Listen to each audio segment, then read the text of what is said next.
What a break for me, your man, Louie Tee. Welcome to the Command Post-Game Live Show. You know what it is. Post up.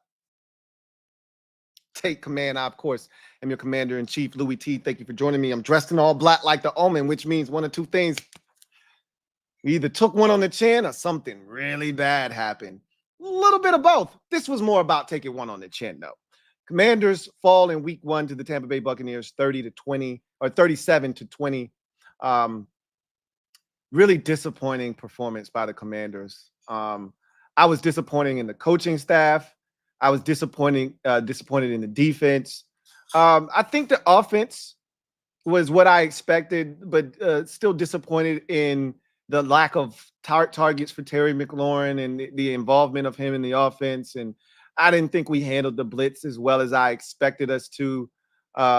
There's so many things to get into, but let's dive in to this game and some of the things that really bother me. So let me start by saying this. I'm both disappointed and encouraged after watching this game. And a lot of you are probably just disappointed. There's no encouragement for you whatsoever. I disagree. Let me start by saying this stream is powered by BetUS. Big shout out to BetUS. And we'll take a look at some of the prop bets from this game, the odds for this game. We'll do that a little bit later on. And all of that will be brought to you by BetUS. That said, I want to start right at the very beginning because one of the keys to the game for me, and we'll do this tomorrow on Commanders Nightly News, right? We'll go over the keys to the game and how we bungled all of that.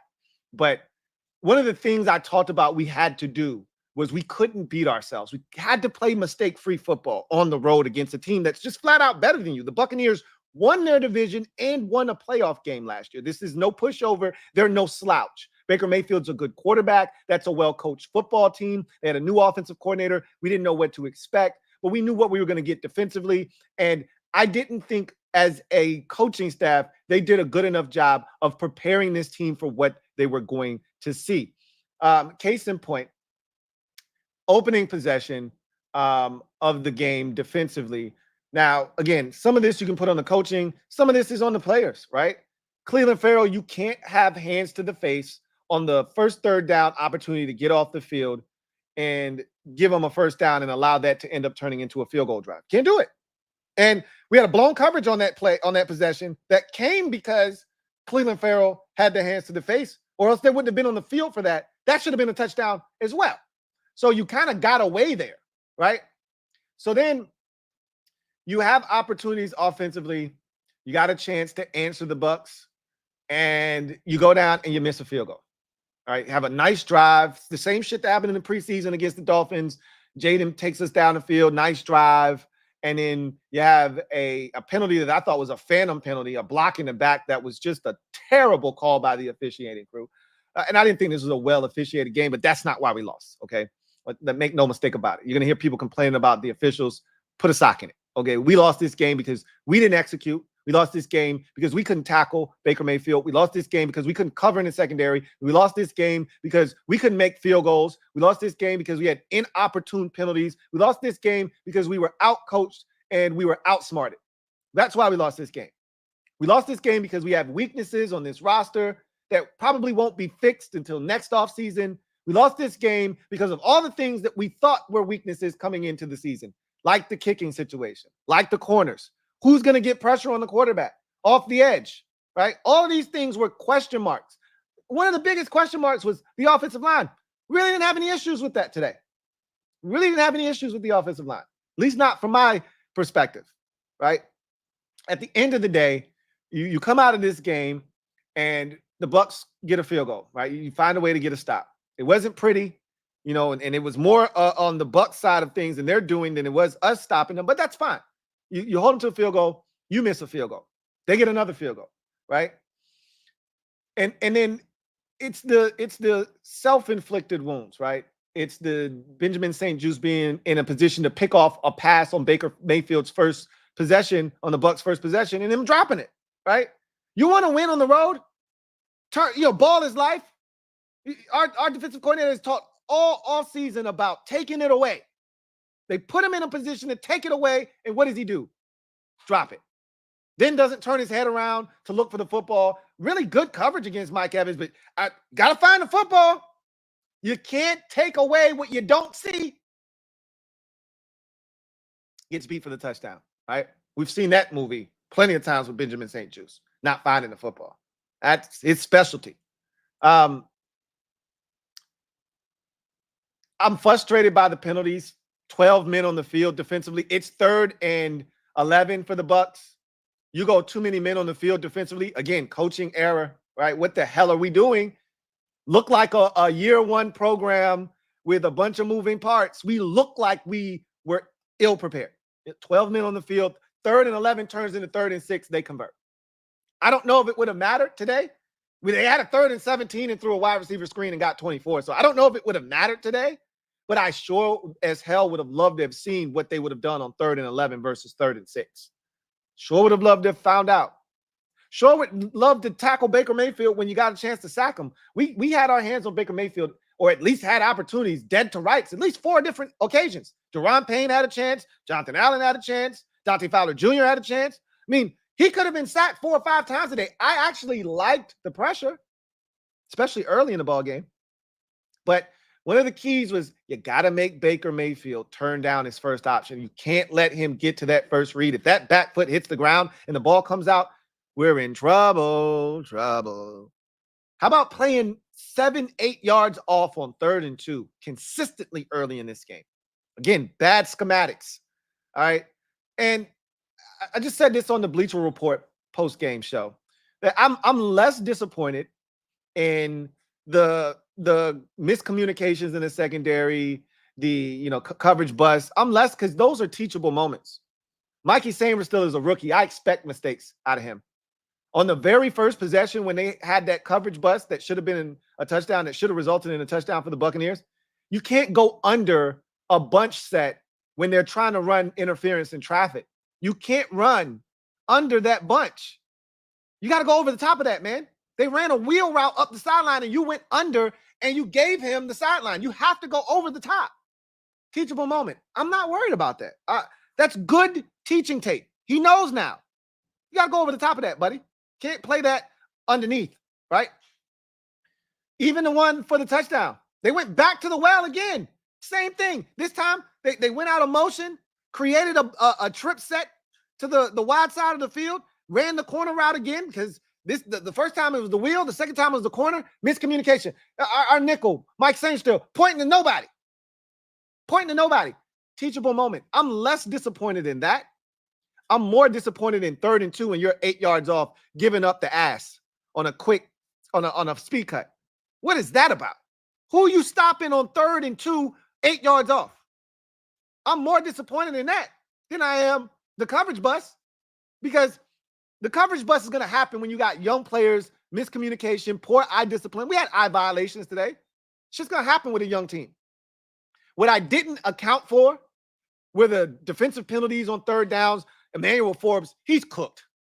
Man, is he garbage can juice. I tried to defend this man. I've tried. I tried to keep the mob away from him. Y'all had pitchforks and torches for his ass last year, and I begged you this preseason. Hey, just give him a chance. Just give him a chance. Let's see what he looks like in the scheme. You know what he looks like in the scheme? Ass. Just like he looked last year in a different scheme. 25 yards down the field, Baker Mayfield throws the ball 3 yards over his receiver's head, and he gets caught up, crossed over, grabs the dude's face mask, and gives him a first down. And he was beaten consistently all day. What's his name? It ain't Toby. Maybe he's Kunta Kinte, because he kept getting his ass whooped today. They had to bench him. They pulled him out of the game. That might be it for him. And maybe they just said, you know what? Enough was enough for you today. We'll come back and try it again next week. I don't know. I'm done. Where's Mike Davis at? I'm done with his ass. They put Noah Igbenogany in, which was fine, but I'm done with Forbes. At this point, shit. Go find me another corner, man. Right now. And we're going to keep tabs on this. We're going to keep tabs on this throughout the course of this season. Right now, The biggest need on this team is a number one cornerback. And so we're gonna keep a running tab of this all season long, folks, here on this channel. I can't speak for what anybody else is going to do.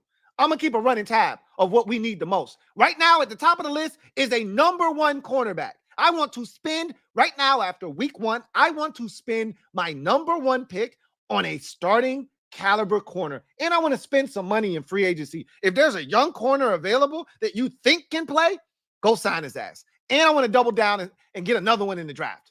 Okay, because this shit is not good enough. Now, something may overtake corner at some point this season, and I don't know if that'll happen or not.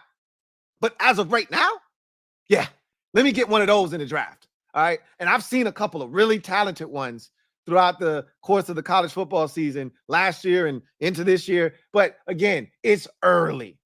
But boy, we stink out there. It's not safe out there. All right.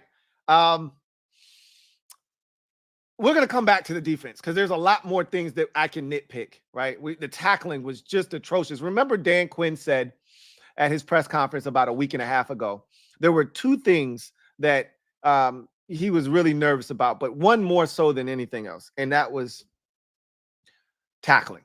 He said, I'm nervous about this every year because tackling is usually an issue because you just don't do enough of it anymore because of the CBA and the way that it's set up. You just don't get enough padded practices, and there's just not enough tackling. Well, you can help your team have more opportunities to tackle by playing them more in the preseason. You can get more opportunities to tackle if you like. I get it. The main objective is to get to the starting blocks with your stuff, and playing them more in the preseason will put you in a position to not get them to the starting blocks. You know, I get it. You heighten that opportunity for them to get injured. I get it. But the tackling was atrocious today. It was shoddy, you know. Really disappointed in the tackling. Really disappointed in the third down defense. You know, that's one of my favorite statistics to look at. Third down defense. You're going to win and lose games right there. Third down is huge. Red zone defense. You know, those are my 2 favorite stats. And then I always like to just sprinkle a little turnover on the top. Did we get any of those? Hell no. All right. And I don't know where they're going to come from this year. If it's not like getting to the court, I don't know where the turnovers are going to come from this year, because we don't look like we're aggressively attacking the football. We don't look like we're jumping passing lanes or any of that shit. So I don't know where they're going to come from. But we were the Bucs were 9 of 13 on third downs today. Yo, who are you beating? What is 9 of 13? I'm going to guess before I do the math. 9 of 13 is 71%. Let's see what 9 of 13 amounts to here. 9 of 13 is 69%. I was close. It's almost 70% on third downs for the Bucs. Who are you beating doing that? I got the answer. No one. You're beating no one, allowing 9 of 13 on. And all of these weren't 3rd and 2 playing 8 yards off. We gave up a 3rd and 17 wide receiver screen for 24 yards. Shit was a joke defensively. Really disappointed in the defensive performance because I knew the offense was going to start slow. I told y'all that. I had us scoring how many points today? You remember what my final score was? How many points did I have us scoring? Ding, ding, ding, 20. How many points did we score today? Scores up in the corner right here. How many points did we score today? So I wasn't surprised. We should have scored more because we missed 2 field goals. But I wasn't surprised. And we had a poor blocking and back call by the officials. But that's nor here nor there. I wasn't surprised that we scored 20 points. That wasn't a surprise to me. What was a surprise is that we surrendered 37. 9 of 13, 3 of 5 in the red zone. Baker Mayfield, 6 incompletions, 4 touchdowns, no interceptions, 289 yards, and he looked like a mashup of Lamar Jackson and Patrick Mahomes today. You got to be effing kidding me. That shit I did not expect and did not sign up for. Okay? But we'll come back to the defense. Plenty more to rip apart with the defense today. The thing that I told you I was most nervous about this season: special teams in the kicking game. All right. He traded for Cade York. And I said, look, man, I hope this kid is this. And he still could be the solution to our kicking woes, right? We don't know. We don't know. It's one game. Boy, was this a bad debut for him, though. All right. I said this the minute we cut Brandon McManus, and they did the right thing. I don't second guess that decision at all. I put the onus on Brandon McManus for being a pervert. Okay. He put us in this predicament. They did what they needed to do. Once we started playing that carousel with the kickers, I said, oh, shit, here we go. All right. We went from a kicker that I felt confident in McManus to, we can go down the list. Ramiz Ahmed. All right. I told you guys I didn't trust Riley Patterson. And then to Cade York. And there's a reason Cade York didn't kick any field goals last year. There's a reason he wasn't allowed to kick for an NFL team last year. Man, he was bad today. And I'm putting it mildly. I'm being nice to Cade. He was bad today. 1 of 3 in the field goal department. And granted, one of them was like 55 or 56. I don't care. Just make it. He missed a 30, let's call it a 37. It might have been like 41. It was a very makeable field goal. We were 3 of 3 in the red zone. So it was further than that. It's probably like 47. He missed. You know what pissed me off more than the 2 misses, though? Maybe not more, because anytime you mess around and take points off the scoreboard, that's a double whammy, by the way. When you miss a field goal, right? Is not only did you not put points on the board and you just killed any momentum that we were trying to build, but you also give up tremendous field position. So that's a double whammy. So I don't hate it more. But you know what really, really pissed me off? Like, at this point, I was like, hey, y'all go ahead and pack his shit up in the locker room, right? And leave his shit on the tarmac. Don't bring him back on the flight. When he kicked that bitch out of bounds after we scored, I was ready to cut his ass right there. I went Coach Boyu. Cut his ass. Give me my 7th round pick back, goddammit. Cleveland, give me my shit back. Run me my shit back. They're going to give him a chance, and they should give him a chance. I don't want to be overreactive with him. It was 1 game, all right? Boy, it was a bad start, though.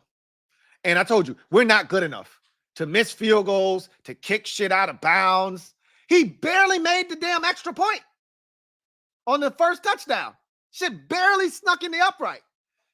I was like, oh, my God, this is going to be painful to watch. This is going to be a long year kicking. If we don't figure this shit out, and we're not good enough, guys. We're going to have to win games close. We're not good enough.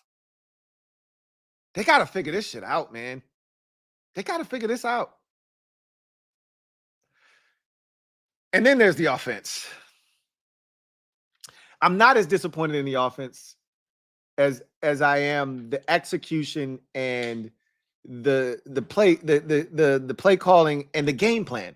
So Jayden Daniels, he talked about being nervous and the butterflies and all of that good stuff, and it showed, right? He was nervous. First play of the game, they try to get him I love that from Cliff. Get him an easy completion, right? Swing past to Brian Robinson Jr., get some blockers out in front, get you a gain of 5 or 6 to get kind of get those juices flowing, but also get those butterflies and that nervous energy out of your system, right? We saw that from him against the Jets, remember? In the first preseason game, had all that nervous energy, threw the screen over Austin Eckler's head by like 8 yards, right? Could have easily thrown a pick 6.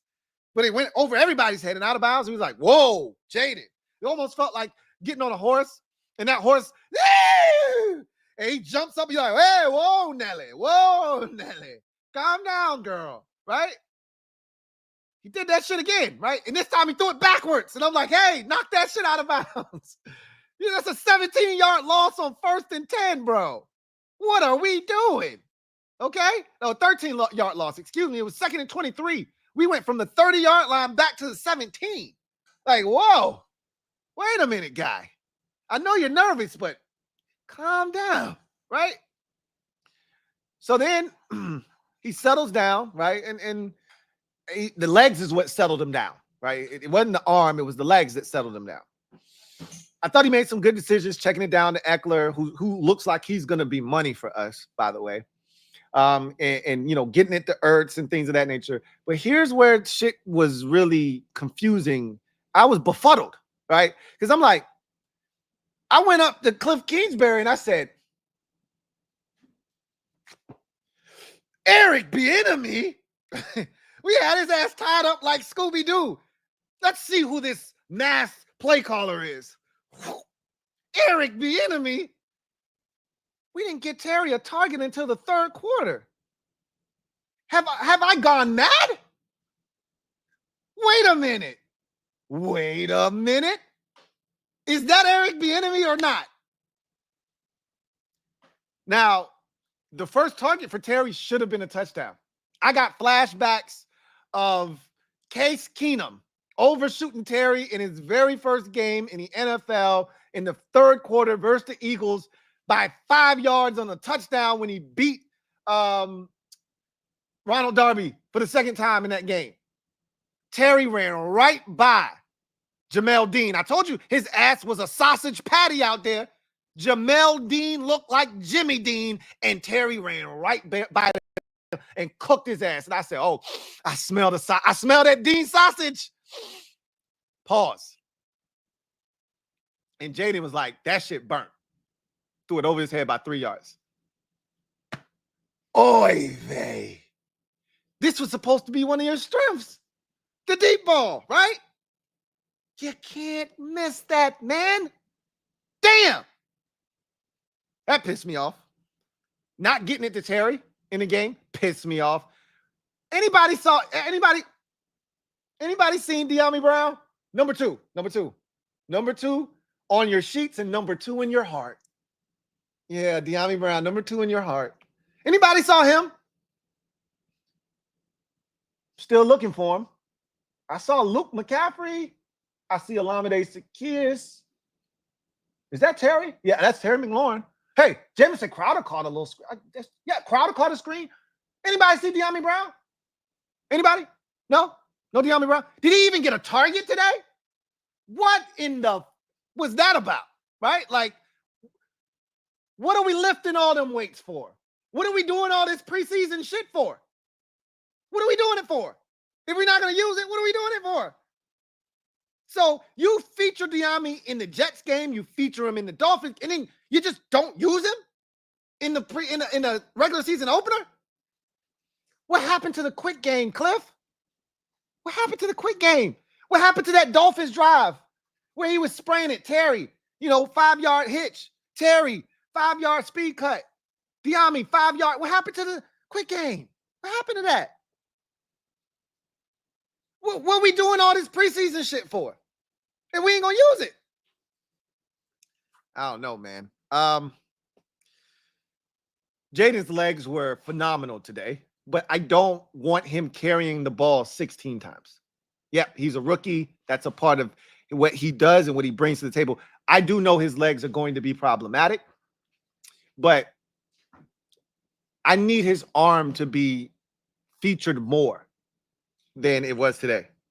And I didn't think there were enough answers to we didn't get a ton of pressure, by the way. We didn't get a ton of pressure today. And so I don't want to even sit here and act as if the pressure was a big factor in Jayden having to get out of there and run. I don't think he was comfortable with what he was seeing. I don't know if he even knew what he was seeing, which is what I expect from a young quarterback. I'm not. My thing is, we have to design an offense that gets him easy pitch and catch throws, right? We shouldn't be in 3rd and 7s and 8s because we knew it was going to be tough sled and run the ball. What was the count on Brian Robinson Jr. today?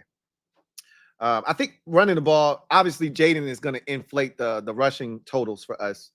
But Brian Robinson Jr., 12 carries, 40 yards. We knew it was going to be tough sledding on the ground in a traditional sense. The Buccaneers have been the number one or one of the best rush defenses in football each of the last 3 seasons. We knew it was going to be tough. I talked about that. I said you're going to have to manufacture some sort of a run game. And even if it's not the run game itself, it needs to be an extension of the run game. Something has to generate that 4-yard gain, that 3-yard gain, that 6-yard gain, that 5-yard gain that puts you in 2nd and short or 3rd and manageable.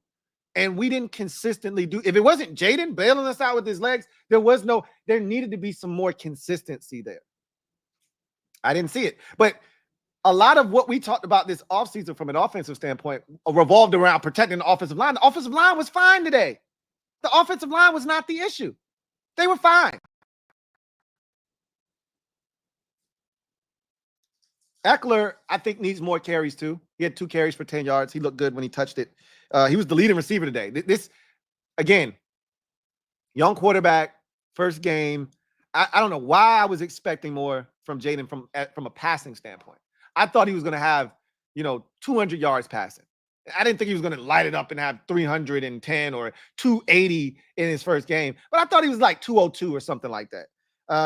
He had 184, so he wasn't that far off from what I thought. But a lot of that came in garbage time too, right?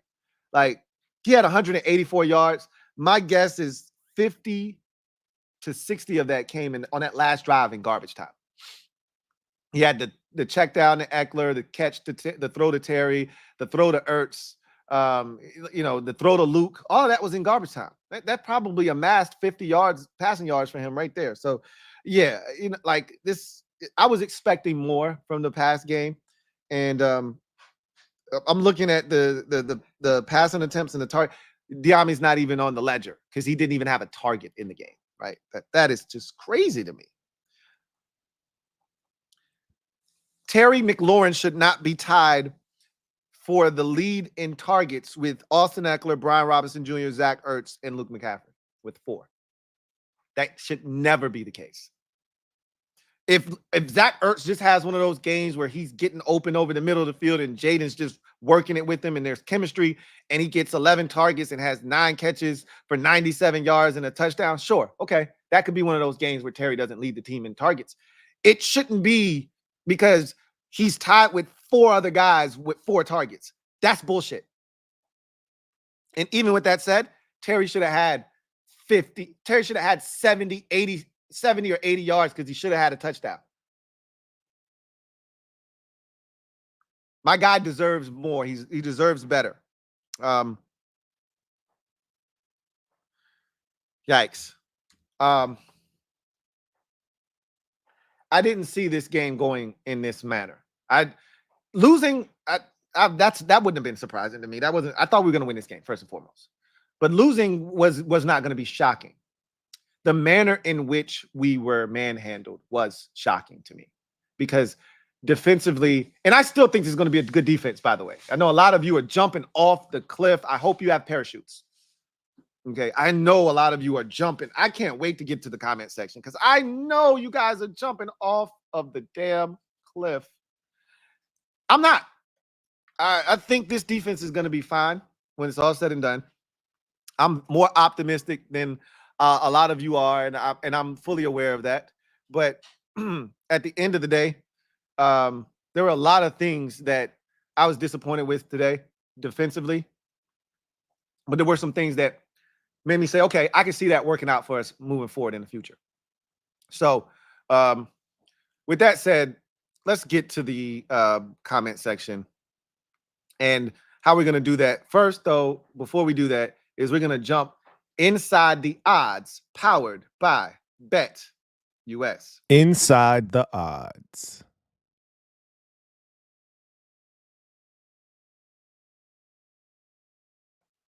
All right, so we're inside the odds powered by BetUS. Looking for a new sports book this football season? BetUS is the answer. Fastest payouts in the industry.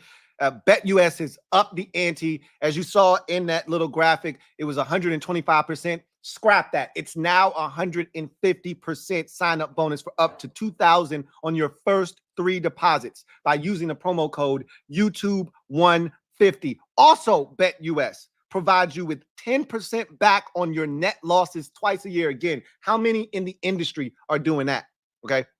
Once again, head over to betus.com and use the promo code YouTube150 to get 150% off of up to $2,000 on your first 3 deposits.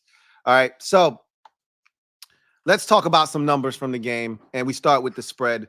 Obviously, the Bucs covered and covered comfortably. All right. They were sleeping under the blanket. with the temp at about 65 degrees, and they were just snugged up under the blanket. They covered this shit nice and easy. We said the total was interesting. I thought there was a chance it could go over, but I went under.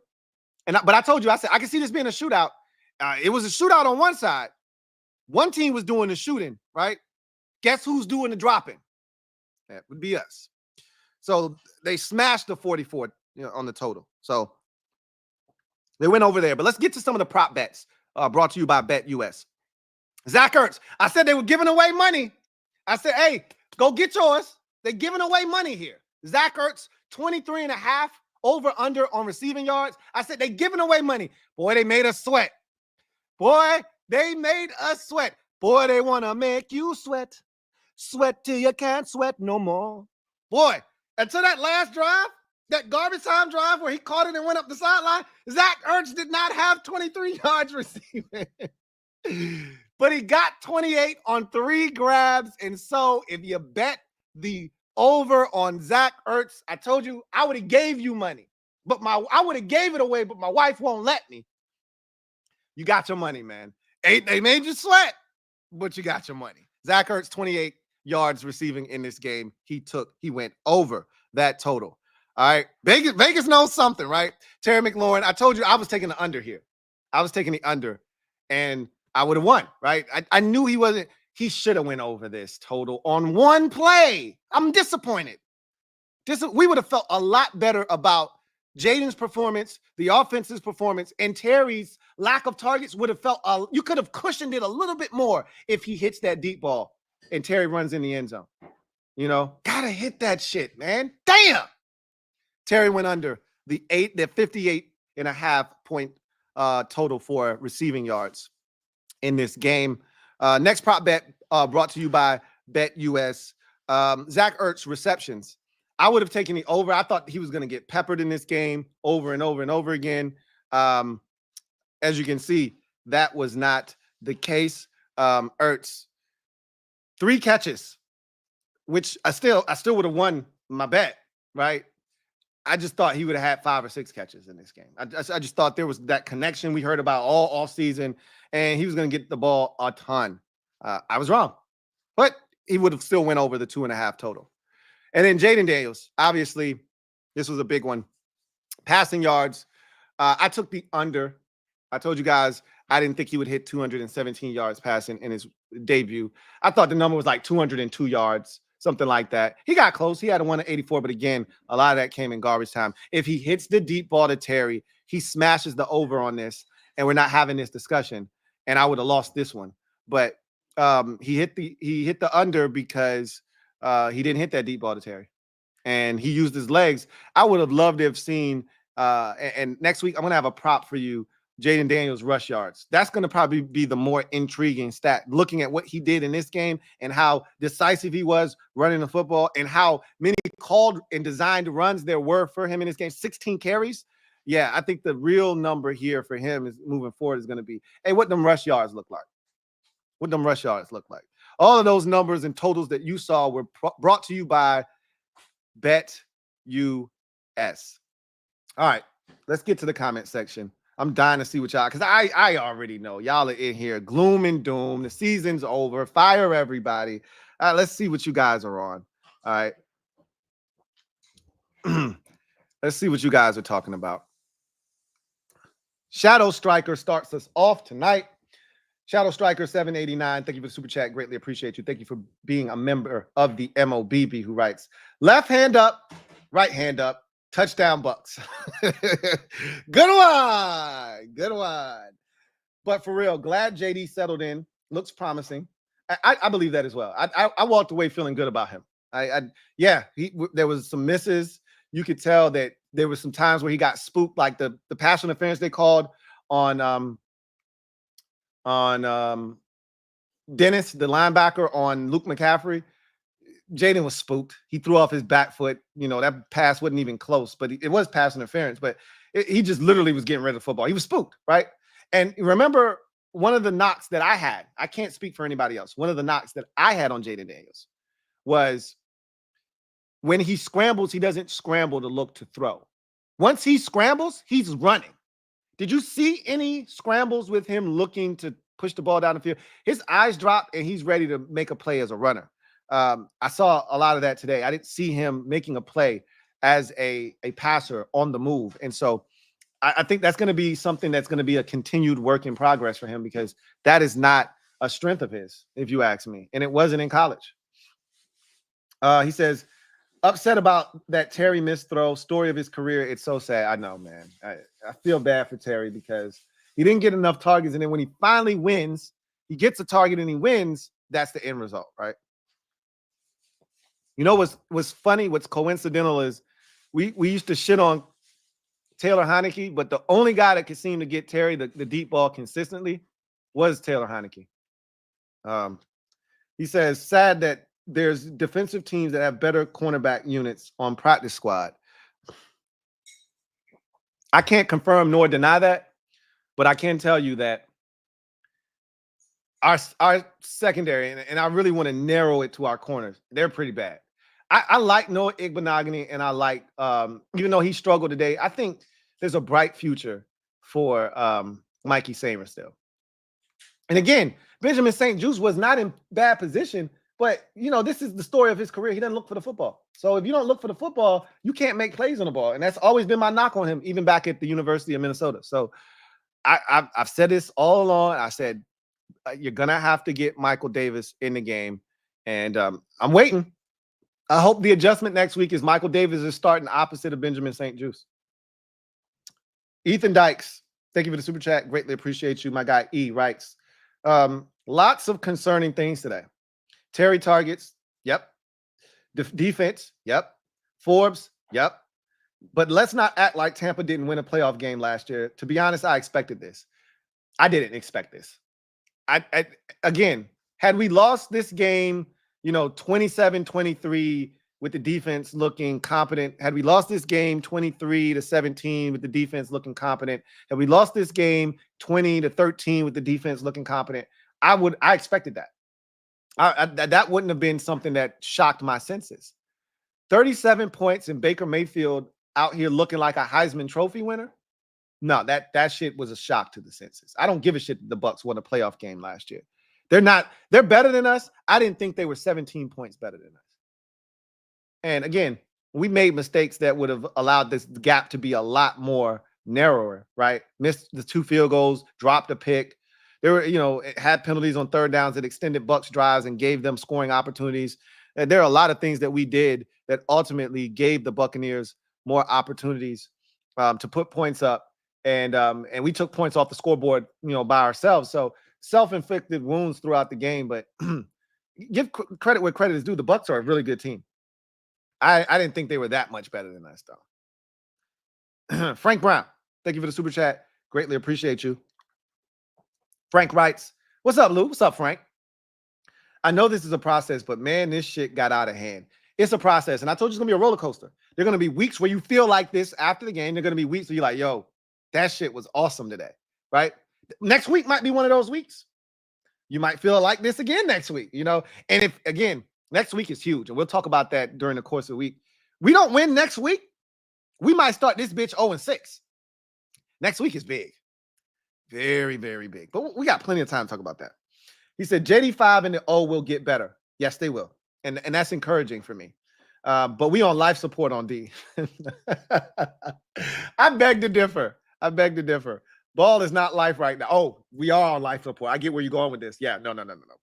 We definitely are on the assistance of a breathing machine right now. Like we can't breathe for ourselves, right? We still getting torched. Got to be better. You're right, Frank. I don't see us creating a lot of turnovers. I watched the Dolphins game today. I watched the Bengals game today. Guys were going into the end zone for touchdowns, and those players were actively hunting the football and punched it out as players were going in for big time scores, right? That would have changed the complexion of those ball games. We ain't even looking for punch outs, bro. There were opportunities today for punch outs, or at least attempted ones. We're not even looking for that. At this point, I'm like, just get guys on the ground. Can we at least do that? We can't even get guys on the ground. Red House, not Roadhouse. Thank you for the super chat. Greatly appreciate you. Red House, not Roadhouse writes, I'm holding off being critical except on Cade York. I'm not going to be hypercritical, but I am going to assess what I felt like was a very disappointing effort. But I'm not going to be hypercritical and overly critical because it's one game. We still got 16 of these things, right? And I told you, having been through this process with other teams, I know what this shit looks like. And there are going to be games like this. I just expected a little bit more defensively. I'm going to be honest with you. This offense, I think I got everything that I expected offensively. I knew we were going to start slow this season offensively. And I knew Jayden Daniels was going to be more prolific as a runner than he is a passer early in his NFL career. None of that stuff surprised me. I knew Tampa Bay's defense was going to stop our run game because that's what they do. Brian Robinson will be a bigger factor moving forward as we play against teams where their run defense isn't as stout. And that might help the pass game open up a little bit more. And so, like Frank said, the offense is going to be better. They're going to improve, right? This defense was very disappointing in this game. And a lot of the things that I saw are correctable. We could have had 5 sacks today. We couldn't get Baker Mayfield on the ground, okay? But those could easily have been sacks, and maybe the next time they are sacks, right? We missed a lot of tackles today.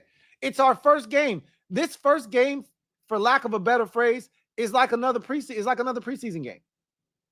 Get that out of your system. First time this is the first time we saw Daron Payne and Jonathan Allen the entire, summer.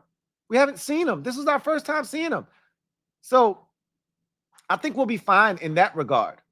They're going to have to find some answers in the secondary, though. And if they can't do that, it's going to be a long year defensively. Michael Davis, I'm telling you, is the answer, one of the answers to the question. Cade York stinks. And he's got to change my mind. I'm going to give him a chance.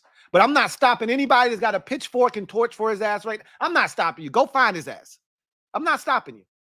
I'm one to protect the kicker. I did it for years for Dustin Hopkins. I'm not protecting Cade York. He ain't built up enough equity with me. Go get his ass. He's going to have to change my mind. Because that was some bullshit I saw today. He looked like one of those, I'm vomiting in my mouth right now in anticipation of my number being called type kickers. He looked nervous. Like Billy Cundiff used to look like before he used to kick. Like he was vomiting in his mouth. Stomach doing flips. I got zero confidence when Cade York steps on the field. Ethan Dykes, thank you for the super chat. Greatly appreciate you. Double up. Thank you for doubling up. Who writes, yeah, for real, get York's ass out of here. I don't mind. I don't know where you're going, but I don't mind. I'm not gonna fight you on that one. Brendan McCloskey, thank you for the super chat. Greatly appreciate you. Thank you for being a member of the MOBB. Brendan writes, we got an illegal movement on the kickoff. We couldn't even stand still correctly today. Zach Ertz, he wasn't even close, bro. I don't even know what the hell he was doing. Ertz, I don't even know if the ball was kicked yet, and he already moved. Like, what are we doing, man? What are we doing? Again, I just felt like, and this is what happens when Zach Ertz hasn't been on special teams the entire season so far, right? Preseason. Yep, you can practice it all you want. That ain't a game.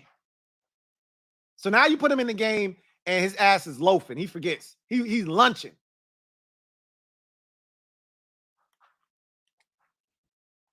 Frankie Yo. Thank you for the super chat. Greatly appreciate you. Thank you for being a member of the MOBB. Frankie Yo writes, Zoinks, Lou. Zoinks is right. Grab the mystery machine. I'll grab Ace Ventura, and we can go on a hunt for Ray Finkel. Laces out. They can make these kicks. We got to grab the mystery machine, and we got to find out why the hell Cliff Kingsbury looked like goddamn Eric Bieniemy today. That's why we grabbing the mystery machine.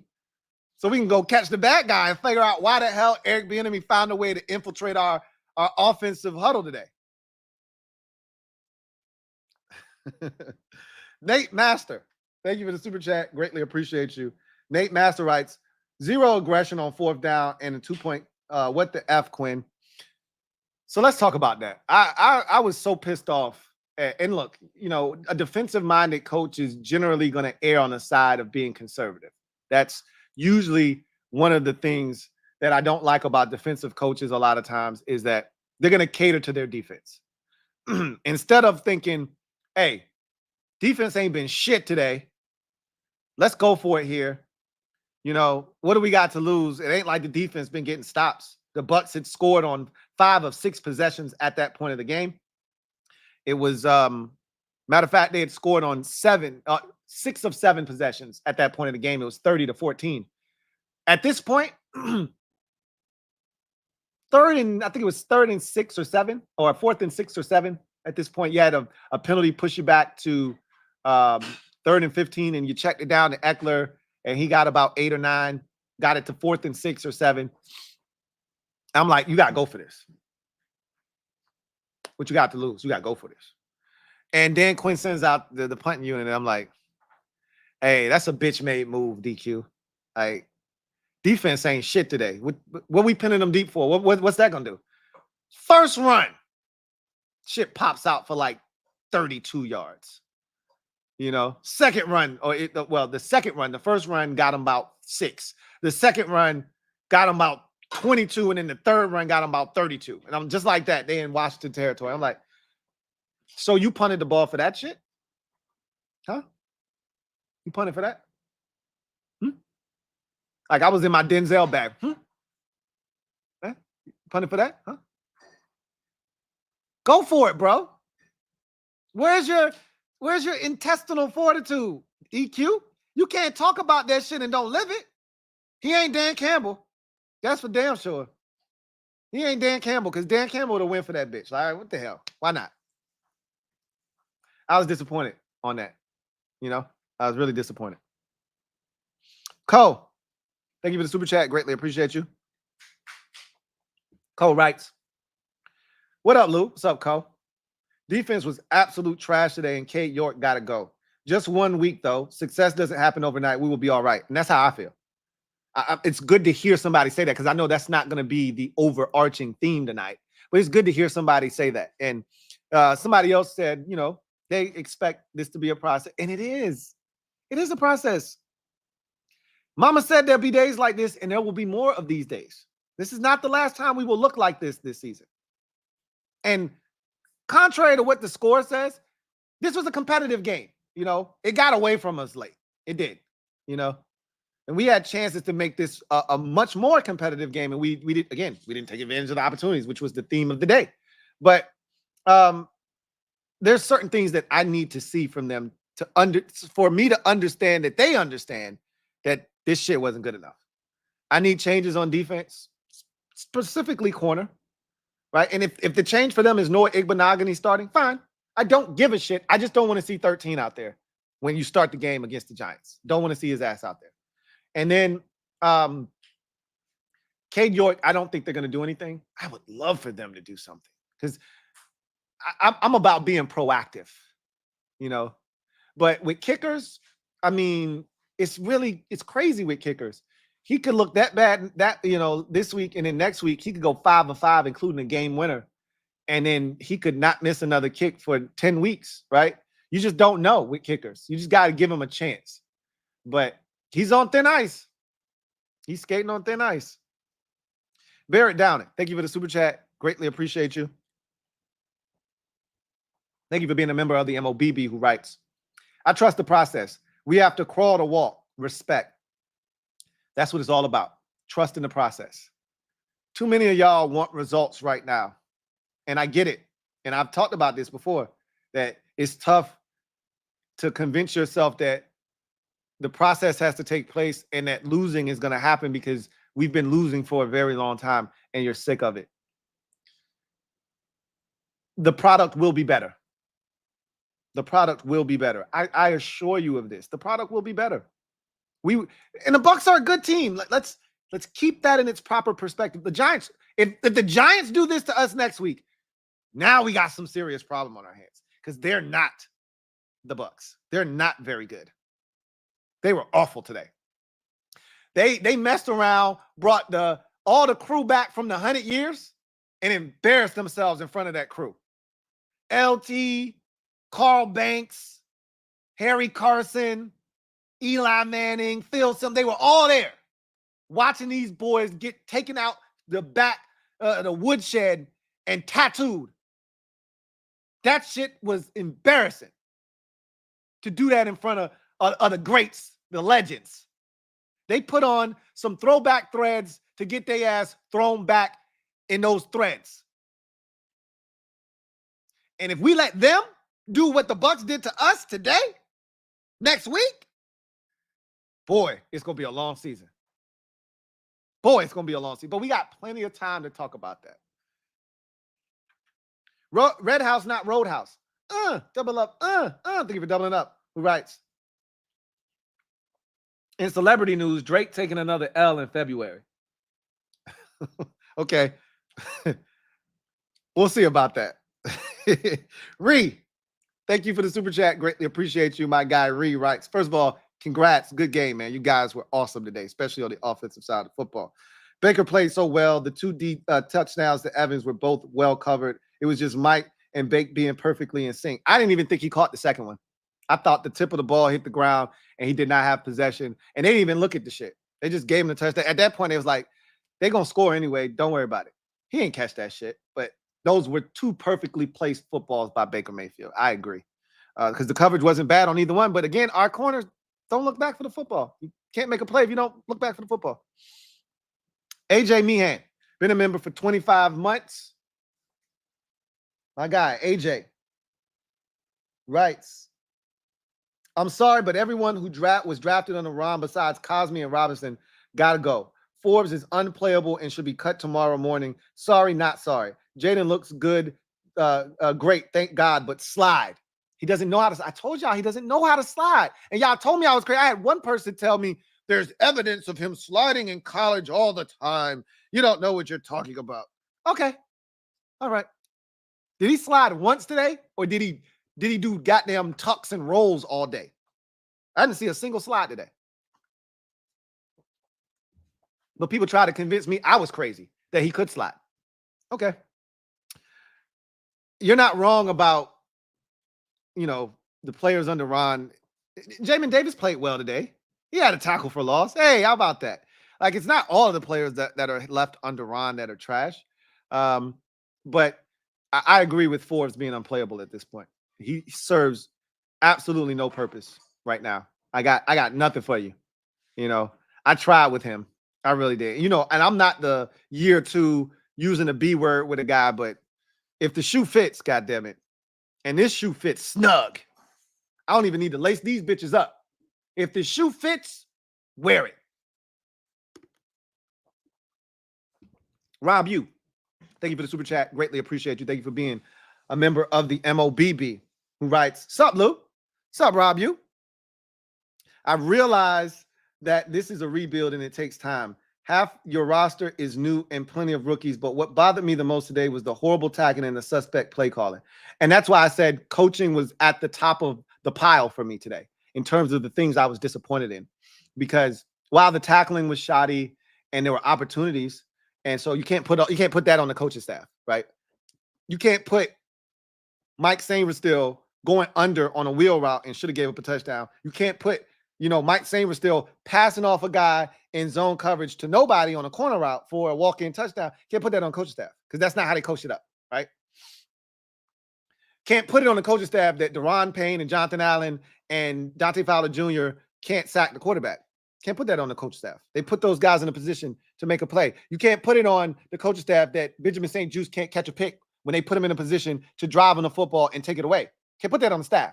But what I can put on the staff is 12 men on the field. What I can put on the staff is not getting Terry McLaurin a touch or a target until the third quarter, a touch until the third quarter, right? What I can put on the staff is us not being more prepared to deal with any pressure that came from Tampa Bay. Didn't feel like we were prepared for that. I can put on the staff is the quick game not being a bigger part of this offense, right? These are things that I can put on this staff. Not blitzing Baker May. I get it. The secondary is suspect, and it causes you to not be as aggressive. I get that. You needed to still find ways to get to Baker Mayfield, or at least say, all right, you know what? I'll die blitzing then. But what I'm not going to do is play 8 yards off. Sometimes that's on the players. They have the option to come up, but If the staff is encouraging them on 3rd and 2 to play 8 yards off, if that's what the coverage calls for, that's bad coaching. That's bad coaching, right? That was disappointing to me. You know, that was really disappointing to me. Seeing some of the things happen the way that they happened in this game was really disappointing to me. And I thought a lot of that was coaching, right? Trevor Patch, thank you for the super chat. Greatly appreciate you. Thank you for being a member of the MOBB. My guy Trev writes, joint Lou plus Bad Dog preview / trash talk stream on next week's game on Super Friends. I don't know how either one of us can trash talk the other. If anybody can say anything, it's Bad Dog, because even though they look like horse shit today, guess what? They always look like bona fide superstars against us. So I ain't going to be talking shit. You talking shit, bitch. Not me. Not I. Not Louie Tee. Right? I ain't saying a mother and thing. Right? I'm going to just mind my business. Greg Giants 10. Thank you for the super chat. Greatly appreciate you. Thank you for being a member of the MOBB, who writes, screw the sorry Bengals. Complete trash. Out of the Survivor League again, dang it. 2/3 of the Survivor pool got eliminated, including me. This was a disastrous week for me. I just want to put it behind me. I need to finish strong because I lost a lot of games this week. Unnecessarily, too. Picked the Giants, picked the Commanders, picked against the Eagles, picked against the Cowboys, and those weren't, emotional picks. I thought Cleveland. I said Deshaun Watson's ass. Boy, is he terrible. Man, is he awful. But I thought they'd play better. They didn't. They were awful, right? And Dallas is a good team, and I have to come to grips with that. They're a good team all around. The Eagles should have lost that game. The Packers should have won that game, right? I didn't know what Giants team was going to show up. I know now. I know who the Giants are now. Like, really know what they. Yeah, it is what it is. The week 1 is about learning. I'm just disappointed that shit happened. I went against my better judgment. I said this feels like a Mike Tomlin 18-10 type victory. Didn't I say that shit? This feels like one of those TJ Watt games where you just look up and you say, damn, they grinded out a win on the road against the team. And I still didn't pick them. I got what I deserve. But you know what's good about it is the football gods revealed to me what it didn't reveal to me until like week 8 or 9 when it was too late last year. And that's, hey, stop being a bitch. Got me in week 1. If I lose, I'm going to lose blitzing from now on.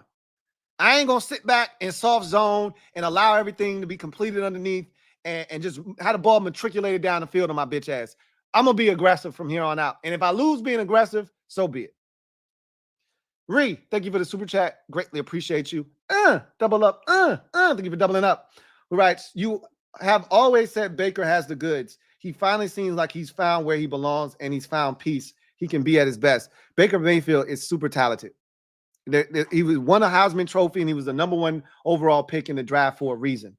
And when he is at his best is when there's a consistent run game, which there was today. And at least even if it's not hitting, it wasn't hitting early. The stick-to-itiveness is what's important for him because he's at his best on play action fake. And he was so good today. Man, he was in his bag today. Ree, thank you for the super chat. Greatly appreciate you. My guy Ree writes, bit harsh on St. Juice, Lou. That is Mike Evans he's covering, my friend. Just nothing you can do. But you haven't watched St. Juice for 4 years now. You just watched him for 1 game. So you don't know the struggles. You don't know what I've seen. Nobody knows my struggle. You don't know our struggles over here as a Commanders fan. That's shit. He don't do that against just Mike Evans. He do that against Darius Slayton too, right? Like, he do that against anybody. It ain't just Mike Evans. I'd love to just say, oh, no, chalk it up. Oh, it's just Mike Evans, man. He's a dog. No, he gets ate up by puppies too.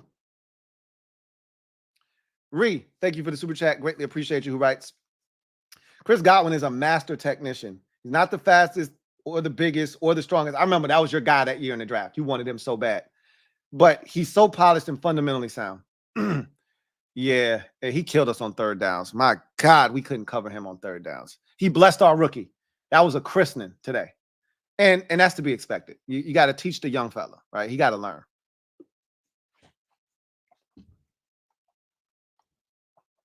YG DJ, been a member for 4 months, who writes, needed this whooping. Wake up call. You know what? That's a really good perspective to have, that this whooping needed to take place, because there were a lot of fans that was talking that 11 win shit this year. I haven't moved off the spot. It's still 6, 7, or 8 wins for me, somewhere in that 6 to 8 neighborhood. And if the ball bounces our way, and look, they're going to get better as the season progresses. This is what you have to understand. This is the starting point. They will get better as the season wears on, right? I was hoping that they'd start a little faster defensively, but I expected us to start slow offensively, and they're going to get better as the season progresses. The question is, how long is it going to take them, and how deep of a hole have we dug ourselves before we start to play better and they start to gel and things start to come together? Are we still in it from a win-loss perspective, or is the season done and now we're playing for pride and we're just trying to figure out who's going to be along for the ride? The people that were talking that 10, 11 win shit, they needed this. They needed their eyes opened. This was a cold-ass splash of water on their face. Wake up. Wake up. Rob, thank you for the super chat. Greatly appreciate you. Double up. Thank you for doubling up. Who writes, I want Forbes to succeed badly, but something isn't clicking. Juice can be coached up and is decent. Quan will break out this year. I haven't given up on St. Juice. Again, he had a chance on a play to pick it off. He going to get him 1 or 2 this year, I think. I think he's going to get him 1 or 2 this year. But, again, we'll see. We'll see. I gave up on, I officially gave up on Emmanuel Forbes today, which is disheartening for me, because I don't give up on, y'all know I don't give up on players early. I've officially given up on him today. And I, you know what? I think the staff might have too. Somebody in my one of the mob members in the game chat had me weak. They said, take that goddamn chain off. Take that ice off. Hey, you know what? You deserve to play bad when you stay getting home cuts. Who the hell cuts his hair? Shit is ridiculous. James Yergins, stand up. You are the newest member of the MOBB. Mob, you know what to do. Show James some love. Welcome him with open arms. Welcome to the squad, James Yergins. Thank you for the super chat. Greatly appreciate you. Thank you for being a member of the, or thank you for being a mod. Excuse me. We could have dropped a 50 spot on y'all, Lou. You're right. You should have. You could have. And we assisted in that, because, again, there were a number of third downs that you would not have converted without our help. Like, we self-destructed. And that was one of the things that bothered me, was I was expecting a cleaner performance from a discipline standpoint. I don't know why. This is what young teams in their rebuild in their first game are supposed to look like. I don't know why. I just thought Dan Quinn, Joe Witt Jr., no nonsense. They're going to come in here, crack the whip. These guys are going to be, prepared. They weren't going to make mistakes and beat themselves. And, we beat the hell out of ourselves. Before the Bucs even beat our ass, we beat our own ass.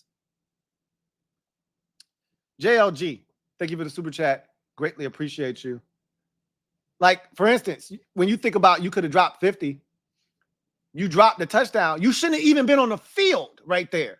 Hands to the face is what got you that possession extended, or you would have punched it on your first possession, right? So, like, that's the shit that I'm talking about. Like, shouldn't even been on the field right there. JLG, thank you for being a member of the MOBB, who writes, so many of us were at the game today. Number one, our tackling was horrid. 2, we need more off-script offense from JD. Lastly, it looked like JD tweaked his foot. Might be nothing, though, hoping we can fix things. So I don't think he tweaked his foot. One of the linemen stepped on his foot on that drop back when he got bullied right into his lap. And I think he stepped on his foot. I hope it's nothing. He played the rest of the game. He didn't seem, but you know how that goes. Adrenaline's flowing, pumping. You don't feel it. Then you get in the locker room, the blood settles, and all of a sudden your foot swells up like a damn balloon. So hopefully it's nothing major. And he's good to go next week without any issues. So our tackling was it was as bad as I've seen from a team. And we've seen some performances that we were not proud of defensively from a tackling standpoint. This ranks up there pretty high. I think you got to go back to some of those Greg Minuski defenses for a tackling I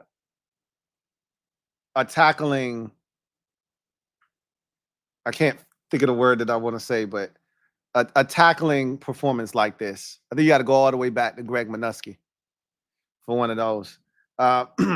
We need more off-script offense for JD. And I'm assuming you're talking about with his arm, because we got off-script with his legs. But I told you that wasn't a strength of his at LSU.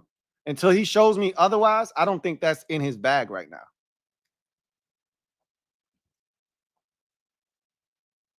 Rob, thank you for the super chat. Greatly appreciate you. Thank you for being a member of the MOBB once again, who writes, more Jamin and O-line was decent. Jamin played well on the snaps that I saw him and, focused in on him. Obviously I'll go back and watch the game again, and I'll be able to even talk more about some of the guys I was impressed with. But I know the O-line was decent. I don't have to go back and watch to tell you that. Jayden had time. He had time. I knew the Bucs weren't going to get pressure. They don't have any pass rushers. And then we got an even bigger gift with Kalijah Cansey being out with the calf strain. So I knew they weren't getting to the quarterback. That's what made our lack of passing game success so frustrating. They had a banged-up secondary that was already shorthanded, and then they lost 2 or 3 defenders back there, and we still didn't take advantage of that. That was frustrating. Reed, thank you for the super chat. Greatly appreciate you, who writes, the defense played hard, I thought. They were just no match for our receivers. Oddly, we ran the ball well, and we can't run for shit.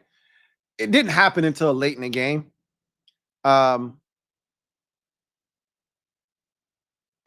Initially, you weren't having any success running the football. And then as the game wore on, and you could tell, I think the heat started to get to those guys.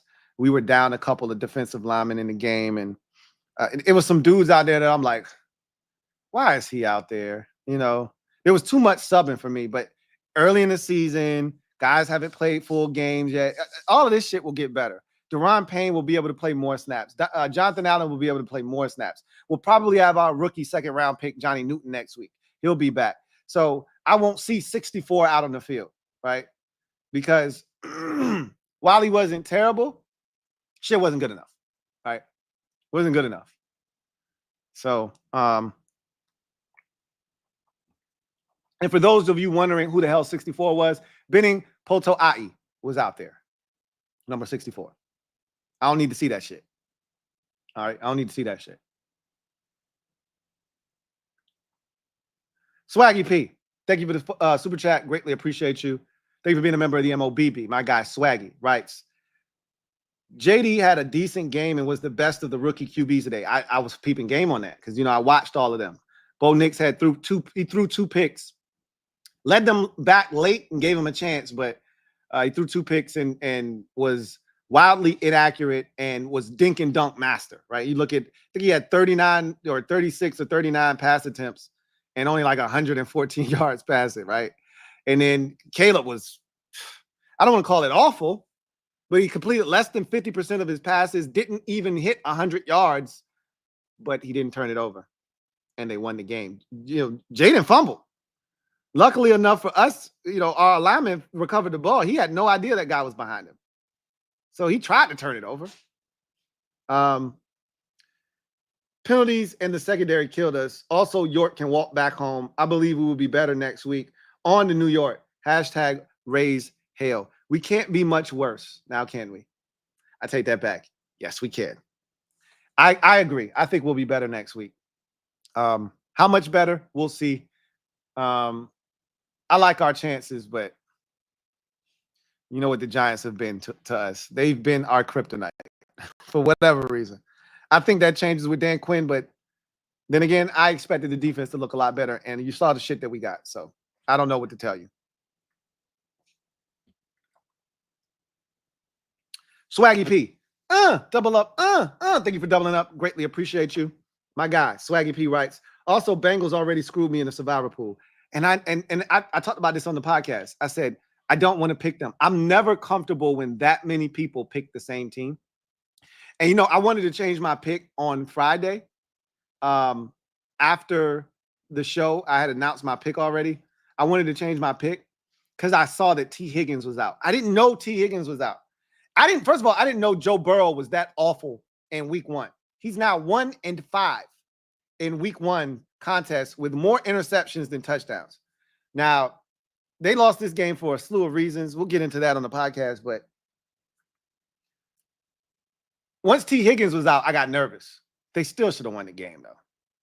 Still should have won the game. JLG, thank you for the super chat. Greatly appreciate you. Double up. Thank you for doubling up. Who writes? Cade York, enough said. Enough said. Enough said. Daniel Jones hater, thank you for the super chat. Greatly appreciate you. Who writes, please help us get the number 1 pick next year. We won't have the number 1 pick. We're not that bad. I watched some teams today. And again, week 1 is overreaction for everybody in the league. If you played really well, don't overreact. If you play really poorly, don't overreact. It's week 1. I watched too much football. I know how this shit goes. If you're a good team and you played poorly today, don't overreact. If you're a bad team and you played really bad today, then you are who we thought you were. Carolina's a bad team. They're the new Washington Commanders. I tried to tell Panthers fans, you're the new Commanders because you got the worst owner in football. They didn't want to listen. Bryce Young stinks. I was wrong about him. I didn't even watch the game. He stinks. They're in trouble. If you're a decent team and you play poorly, then, we'll see what happens. Don't overreact. And if you're a team like New England and you won today, don't overreact because you're not going to win very many more games this season. The Patriots had no business winning that game. I watched that entire game. They stink. Okay? Everything had to go the way that it went for them to win the game, and it did. They stink. Okay? Cool for them to get off the schneid early, but they stink. Silver Fox, thank you for the super chat. Greatly appreciate you. Silver Fox writes, hey, Lou. What's up, Silver Fox? JD5 and the O-line look fine. Yep, I agree. Tackling and cornerback play was awful. Yep, I agree. And where were the turnovers? We haven't gotten them. This is the thing.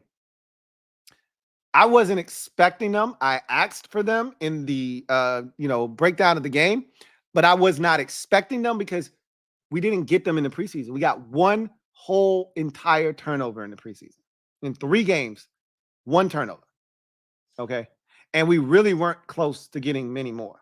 So I wasn't expecting the turnovers. I was hoping we'd get 1.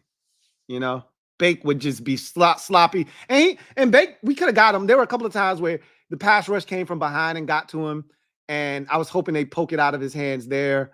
But I needed us to get Bake off of his spot and force him to try to extend, and then make a mistake. But you got to keep him in the pocket for that. Once Bake gets outside the pocket, once he breaks the pocket, he's a problem. Keep him in the pocket and get him antsy, he might do something stupid. But we never did that. We never did that. And where were the turnovers? York and Forbes are gone. A lot to fix on defense. True words there at the end. I don't think Forbes is gone anywhere. I would love it if they just said, okay, this ain't gonna work for us. And admit that they made a mistake keeping him on the roster. They were protecting him all summer with poor play, and they was like, hey, I've seen enough out of Joe Witt Jr. told us, I've seen enough out of him. I think the kid's done fine. Okay, I trust you. If you tell me he's doing fine, I trust you. Now I'm like, you lied. You lied to me when you told me Forbes was gonna be fine. You lied to me because he's trash. Because he's trash. Damn twin shorty sublime. Thank you for the super chat. Greatly appreciate you. Thank you for being a member of the MOBB, who writes, I believe it looks different because it is different, but and I still believe that. Again, nothing has changed for me in the mindset of this is a process. This is different. It starts at the top. None of that shit changes after a 37-20 loss. Okay? None of that shit changes. Just so we're clear. But today, too many things were the same. I agree. I don't disagree with that. Penalties, third down, no Terry, missed tackles, no pass defense, no pressure on the quarterback. I disagree with the pressure on the quarterback. I disagree with that. We could have had 5 or 6 sacks today. I disagree with that. No turnovers, shit. I think you're 90% spot on here. Let's see.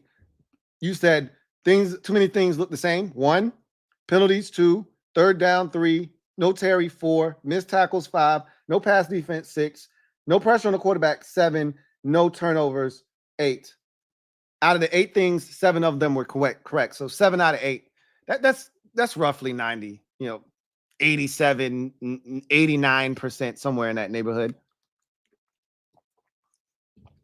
That's about right. That's about spot on. King G, thank you for the super chat. Greatly appreciate you. King G writes, if this continues, JD will get hurt. I thought he was fine. So many people, if he's not worried about it, I'm not worried about it. Too many people get too, bent out of shape about if Lamar Jackson can run around and not get hurt. It's the same build, folks. It's the same build. The man has been this size his entire life, and he's never been hurt for real. So until he gets hurt, I don't want to talk about the shit. Stay out of my face with the he gonna get hurt shit. He ain't been hurt. So everybody's so worried about this man's well-being. If he's out here running around, getting hit and getting up, smiling, it's football. He ain't no bitch about his shit. I'm not tripping about it. King of the Bluegrass. Thank you for the super chat. Greatly appreciate you. Thank you for being a member of the MOBB. I think this is a double up, or triple up for you, one or the other.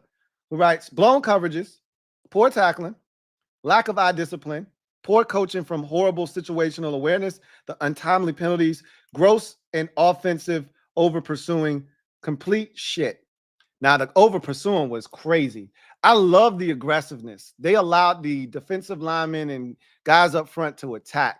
The problem was they were attacking recklessly, flying into the backfield, and the running back was just running right by him. Or they would attack and get to Baker Mayfield, and they would attack and he would get right by them somehow. I thought they were aggressive. That's the mark of a Dan Quinn defense in terms of up front. They're going to be aggressive. They're going to look to attack up front. I had no issues with that. My issue lied in the fact that they just weren't able to get guys down, or at least slow them down so that the cavalry could arrive. All the rest of the shit you said, spot on, right?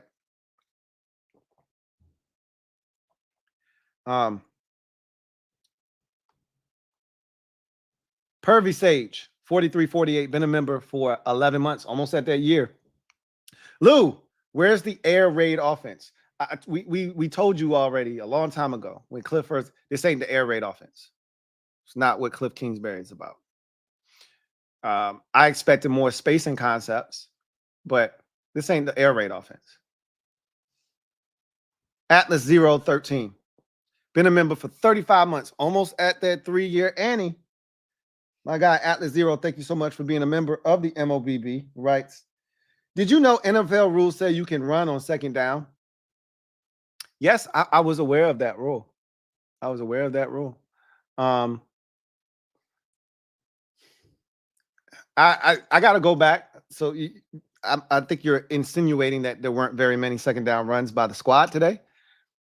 I can't recall what second down looked like. I just felt like we were always in second and long, and second and long isn't. That's why I said, where's the quick game? Where's the 3 or 4 yard run or pass on first down to get you in a 2nd and 6 that you can run at, right? I don't feel like we were in those a lot. Felt like we were constantly in 2nd and 10 or 2nd and 9 or something like that, right? But I could be wrong. Could have been 2nd and 7 a bunch of times, and we just didn't run it. Court Casino, thank you for the super chat. Greatly appreciate you. Thank you for being a member of the MOBB, who writes, it's early, but I'm starting to feel bad for Terry. It's too early for me to start playing that game, but I wish we would have hit that deep ball. It would have changed everything in terms of how I and probably a lot of you would have felt about Terry in this game. He would have had a touchdown. He would have had 70 something, 80 something yards in this game, and he would have been off to a fast start. Instead of him getting off to a, see, 2 catches for, instead of him getting off to a 2 catches for 17-yard start. That's what it could have been a lot different today. With one play. Trevor Patch, thank you for the super chat. Greatly appreciate you. Double up. Thank you for doubling up. Who writes? Cliff didn't feature Brown. Are 2 preseasons because of Scott's note on the wall in the OC office about not having tendencies. I don't know what the hell that was about. I'm still flabbergasted as to how you feature De'Ami Brown all preseason, and then we get in the first game of the season, and this man is non-existent. I can't wait to see the snap counts from this game tomorrow, because my guess is offensively, we probably had 71 snaps in this game. De'Ami Brown only played in 12 of them, is my guess, which is such a far cry from what we were expecting. Man didn't even have a target. I think 8 different dudes had either a catch or a target in this game, and De'Ami Brown was not one of them. Let's check and see. 1, 2, 3, 4, 5, 6, 7. 8 guys had a target. 7 guys had a catch. De'Ami Brown was not one of them. That's wild to me. Wild. And it could all change next week. And De'Ami could be a bigger part of the offense next week. And shit could change just like that. So week-to-week league. We all know that. Metaphor. Thank you for the super chat. Greatly appreciate you.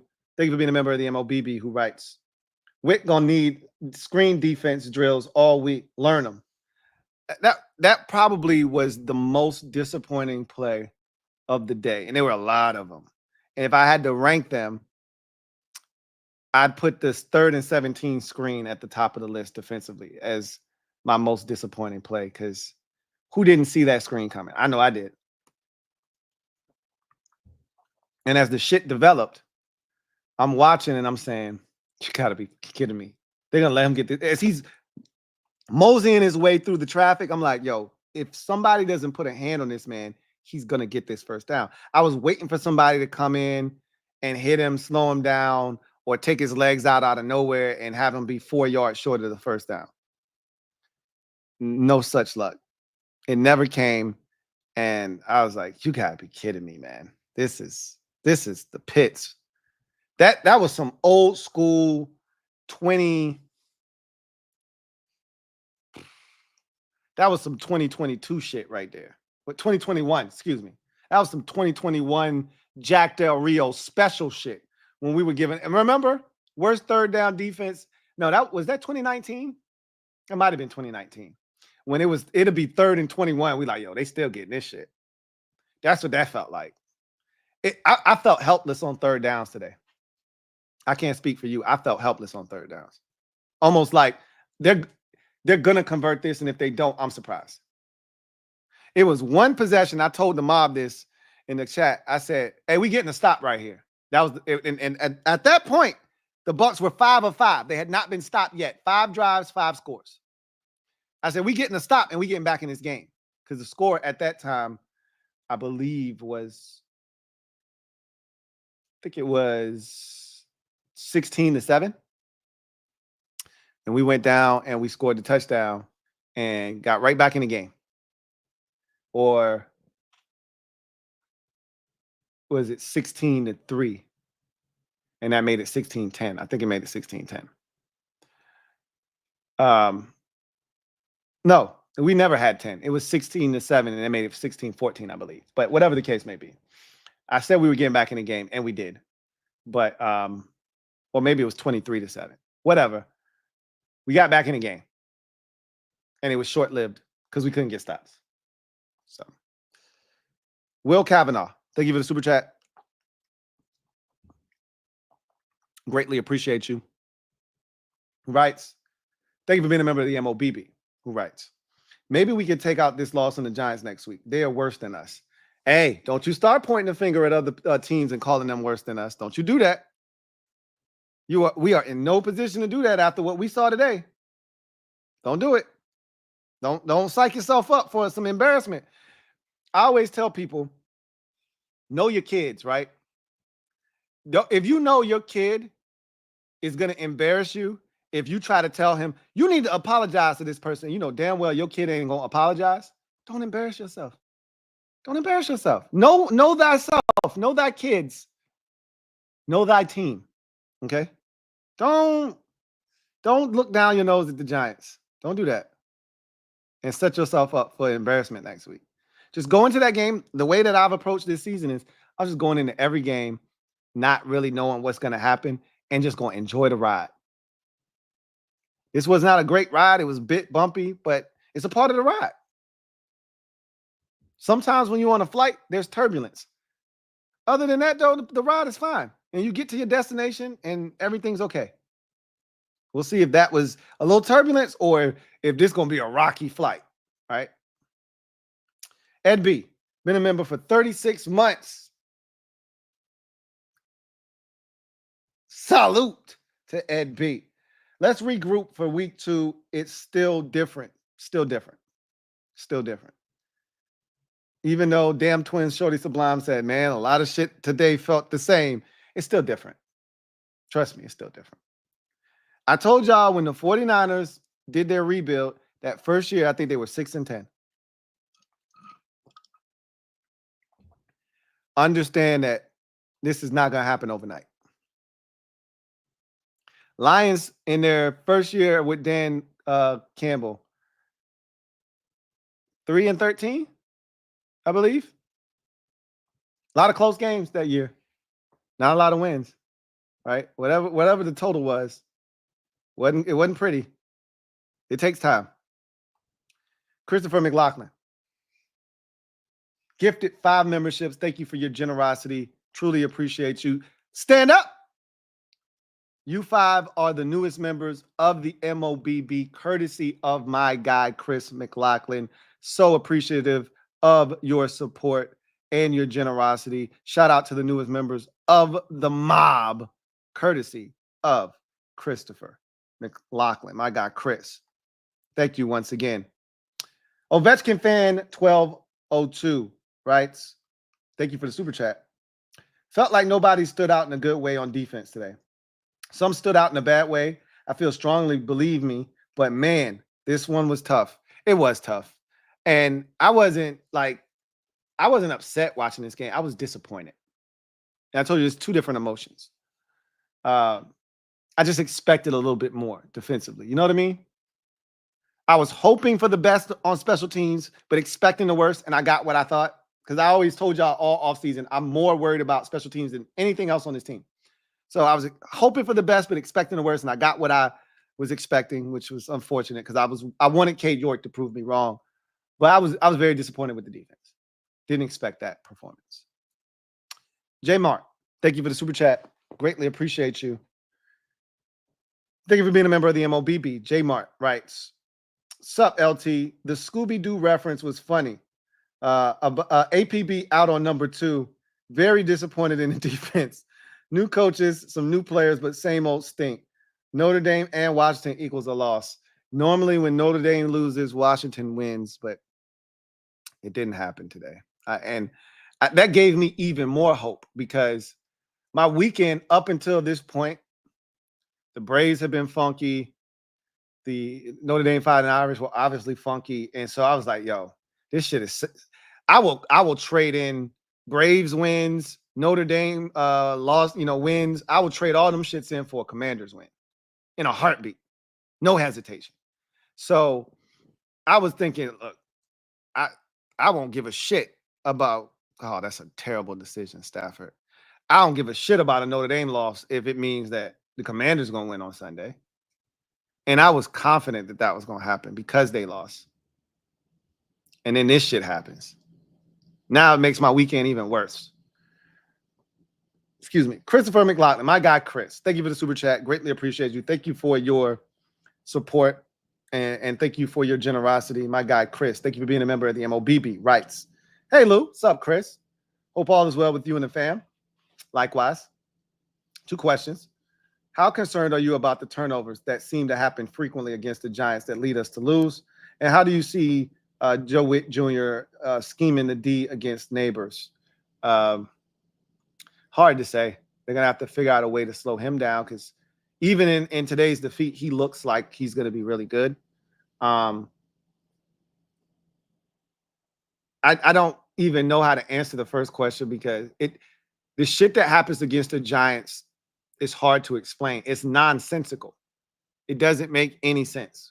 The shit that happens when we play the Giants. For whatever reason, we're at our absolute worst when we play them. So I'm just hoping that somehow Dan Quinn can come here and his ability to bottle up Daniel Jones when he was in Dallas transfers here and they're able to do the same thing. But after today's performance, my confidence is very low in that taking place. Very low. Against neighbors, for one, I'm keeping a safety over the top on his side.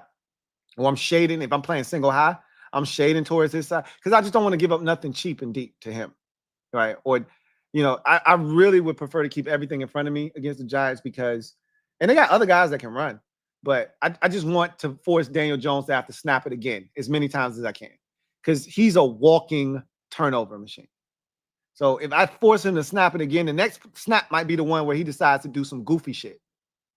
But you got to give him chances to do that. So we can't be giving up explosive plays. We really didn't give up a bunch of explosives today, But I say that, but we gave up enough of them. Ethan Dykes, thank you for the super chat. Greatly appreciate you. My guy, writes, if Danny Dimes runs over our ass, call an ambulance. If the Giants do, and I said this earlier, if the Giants do to us what the Bucs just did to us, it's going to be a long season.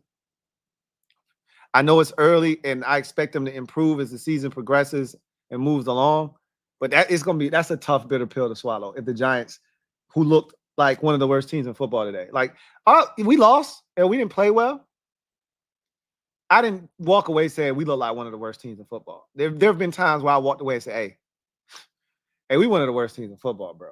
Like last year, you walked away after the first Giants game in week 7. There's no way you walked away from that game and said, hey, we look like one of the worst teams in football. We definitely one of the worst coach teams in football. I didn't get that sense today. And if nothing else, Jayden Daniels, even as this game got out of hand, and there were people like, yo, I'm about to turn this shit off. There's a reason to watch. Because it's Jayden. Even in garbage time, I want to see what Jayden is going to do. There's always a reason to watch now. Even if the product is bad, even we get our ass whooped, there's a reason to watch. Because every snap that Jayden takes is an important one, even in garbage time. It's an important one. Hey, my guy Ethan Dykes writes, literally anyone stand out today? Jamin, Coleman? I got to see how many snaps Coleman played because they said that both of them were going to play. And every time I looked up at left tackle, because I wasn't paying attention, every time I looked at left tackle, Cornelius Lucas was out there. So I got to see, what was what. Some players that flashed in this game. I thought Luke McCaffrey did some good things, right, for a youngin'. I thought that, Bobby missed a couple of tackles, but Bobby was in the backfield. Bobby made some splash plays, right? Good to see that happening. I thought Noah Igbenogany looked good on defense. I thought he played well. So that was encouraging, and that was a sight for sore eyes. I thought Quan Martin tackled well. Not always the thing you want to see from your safety, but I thought, he tackled well. Percy Butler had a nice tackle. We had a lot of tackles for loss. As a matter of fact, I want to guess. This is a big, robust number. I'm going to say, and this is a byproduct of being aggressive and attacking the line of scrimmage. Now, when you're aggressive and you attack, if you don't get there, bad things can happen. And we saw that on the screen. But I'm going to say 7 tackles for loss today. We had quite a bit in this game. And that's encouraging. See, tackles for loss. Bobby Wagner had 3 by himself. Jamin Davis had 1. Cleveland Farrell had 1. Percy Butler had 1. Dante Fowler Jr. had 1. Sheldon Day had 1. You know what? 64 is Sheldon Day. I apologize. That was Sheldon Day. I said it was Benning Poto IE. That was Sheldon Day, who we signed to the practice squad. And he got the play. I should have known the dreads that was him. He was in the backfield a ton. He just didn't make no plays. But he made a play because he had a tackle for loss as well. So we had 8 tackles for loss in this game. I was close. I said 7. That's a bright spot, guys. Like, I know there were a lot of bad. I'm telling you, this defense is going to be better. It was bad today. I get it. They're going to be better. Baker Mayfield might mess around and be NFC Player of the Week because of the shit we just turned in. I wouldn't be surprised if 6 incompletions, damn near 300 yards, and 4 touchdowns and no interceptions lands you the NFC Player of the Week. That probably happened on us. And, you know, my wife was like, yo, I'm sick of watching these commercials because every one of these commercials that I watch features plays being made against us and people celebrating on us or making a play on us. One hand grab against us. Josh Allen finger roll against us. The Dolphins doing a roller coaster ride against us. It's always some shit against us. And Baker Mayfield might have added us to his highlight reel today because he was doing some shit on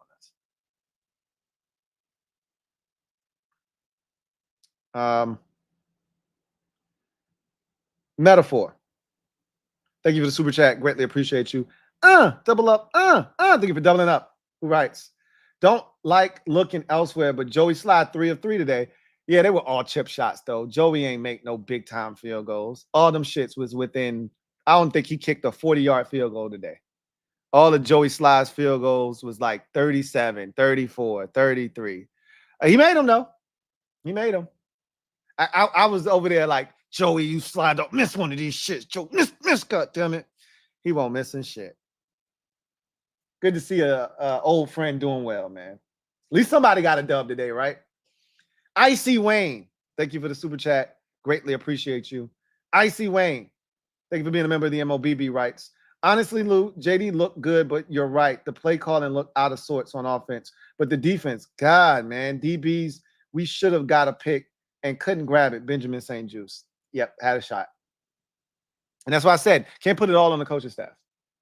You know, a lot of the blame can be placed with the staff today, but the players got to own some of this bullshit. They got to own hands to the face. They got to own dropping a pick. You got to own missing Terry McLaurin on a touchdown.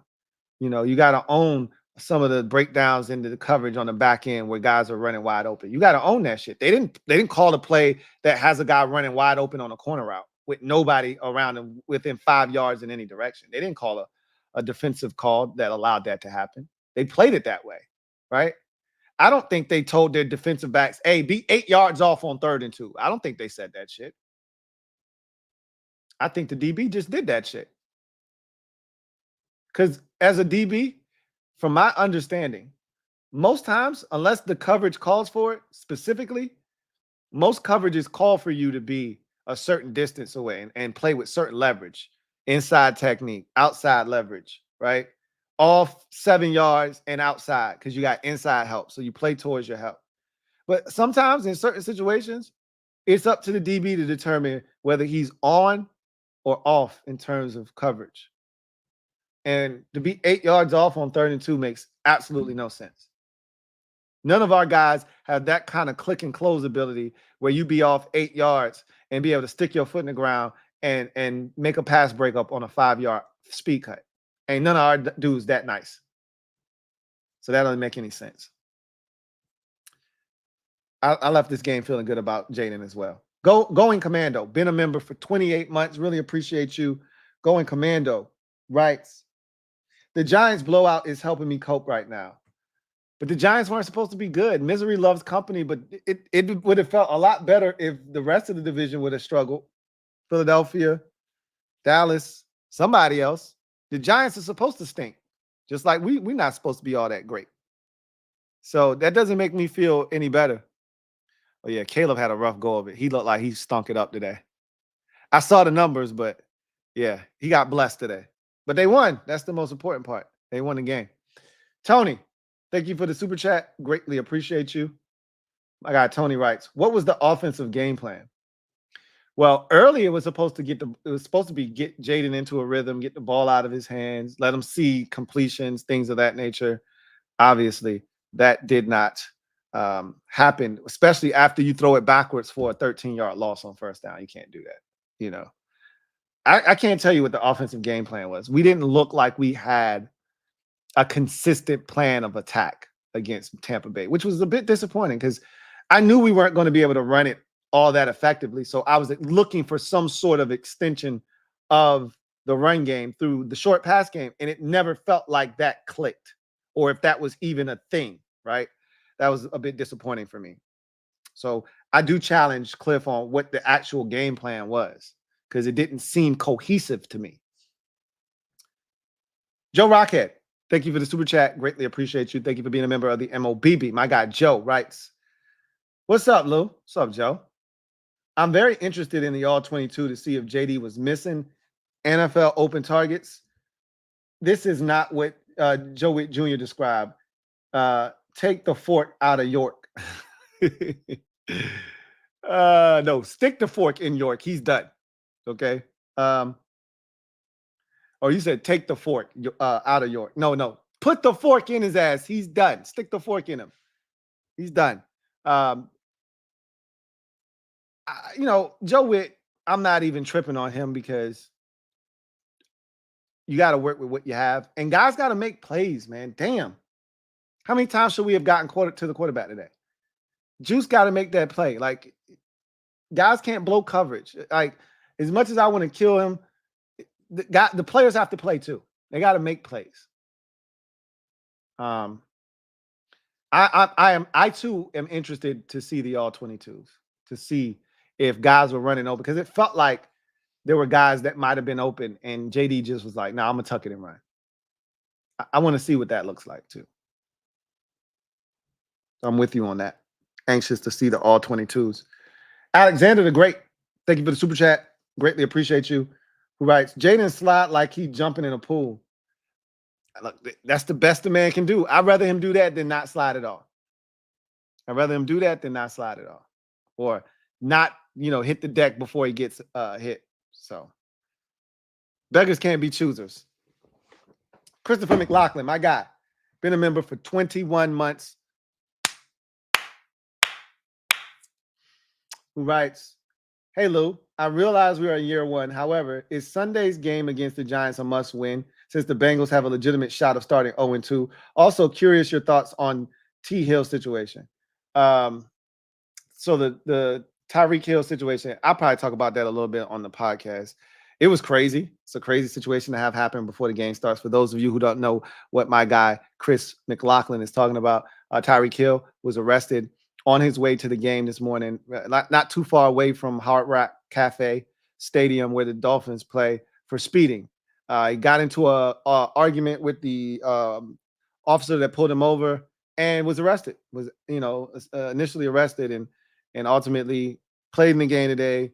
We'll see what happens if the league steps in at some point. But it was a crazy situation. But yes, I already said this. I think I already said this. If I haven't, let me be clear.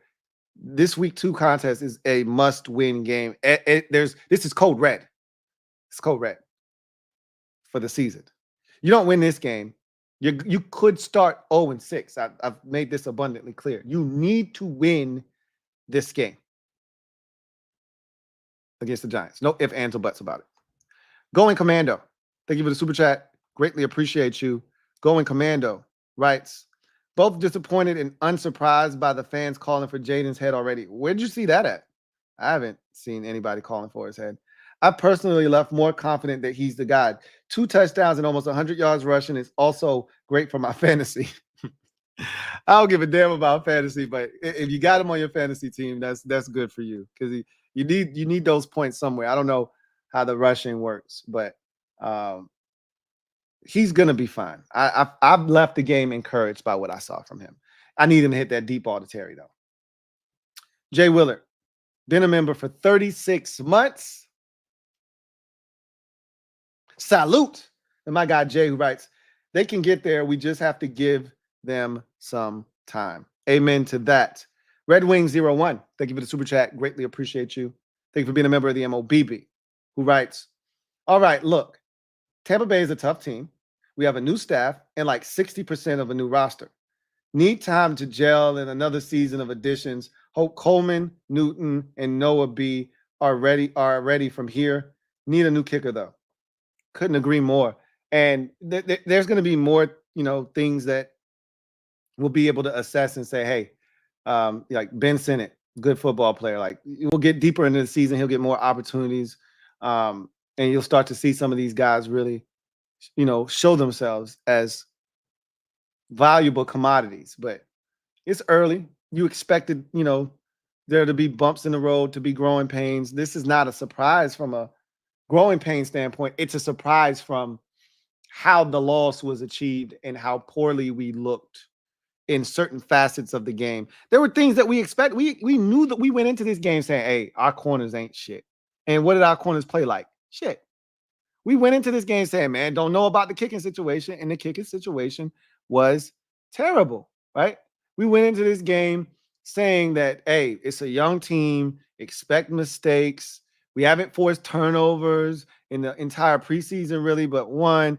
We said all of these things, and those things came to fruition. So a lot of this should not have been a surprise to anyone that had been paying attention, but it doesn't make it any less disappointing, right?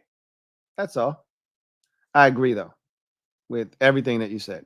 David Brown, thank you for the super chat. Greatly appreciate you. Thank you for being a member of the MOBB. My guy, Dave, writes, what up, Lou? What's up, Dave? I was at the game. The fans showed up, and there were JD5 jerseys everywhere. I saw the crowd, and I said, man, it's a lot of Commanders fans in the stands. And shout out to my guy, Door Gunner. He was out there, and he was like, bro, it's half Commanders fans in this building, bro. He said, the defense is really bad. We don't have an outside corner. Baker looked like Pat Mahomes against us. Yes, he did. Indeed, he did. That was the most terrifying part about everything, was how good he looked against us. And he looked so comfortable. But there was pressure too, right? We just got to get him down on the ground. Easier said than done.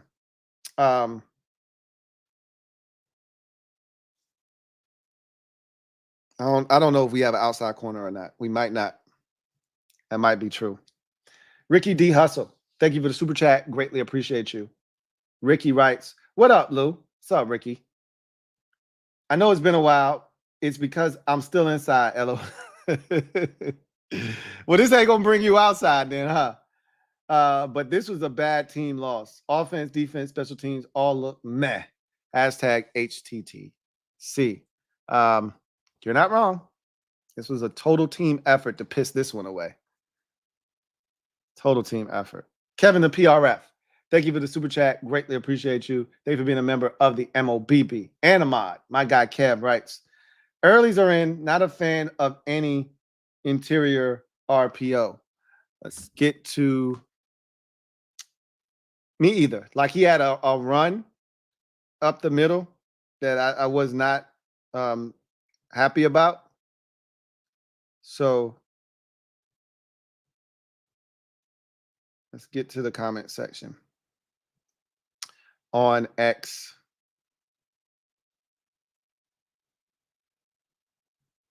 Kev. All right.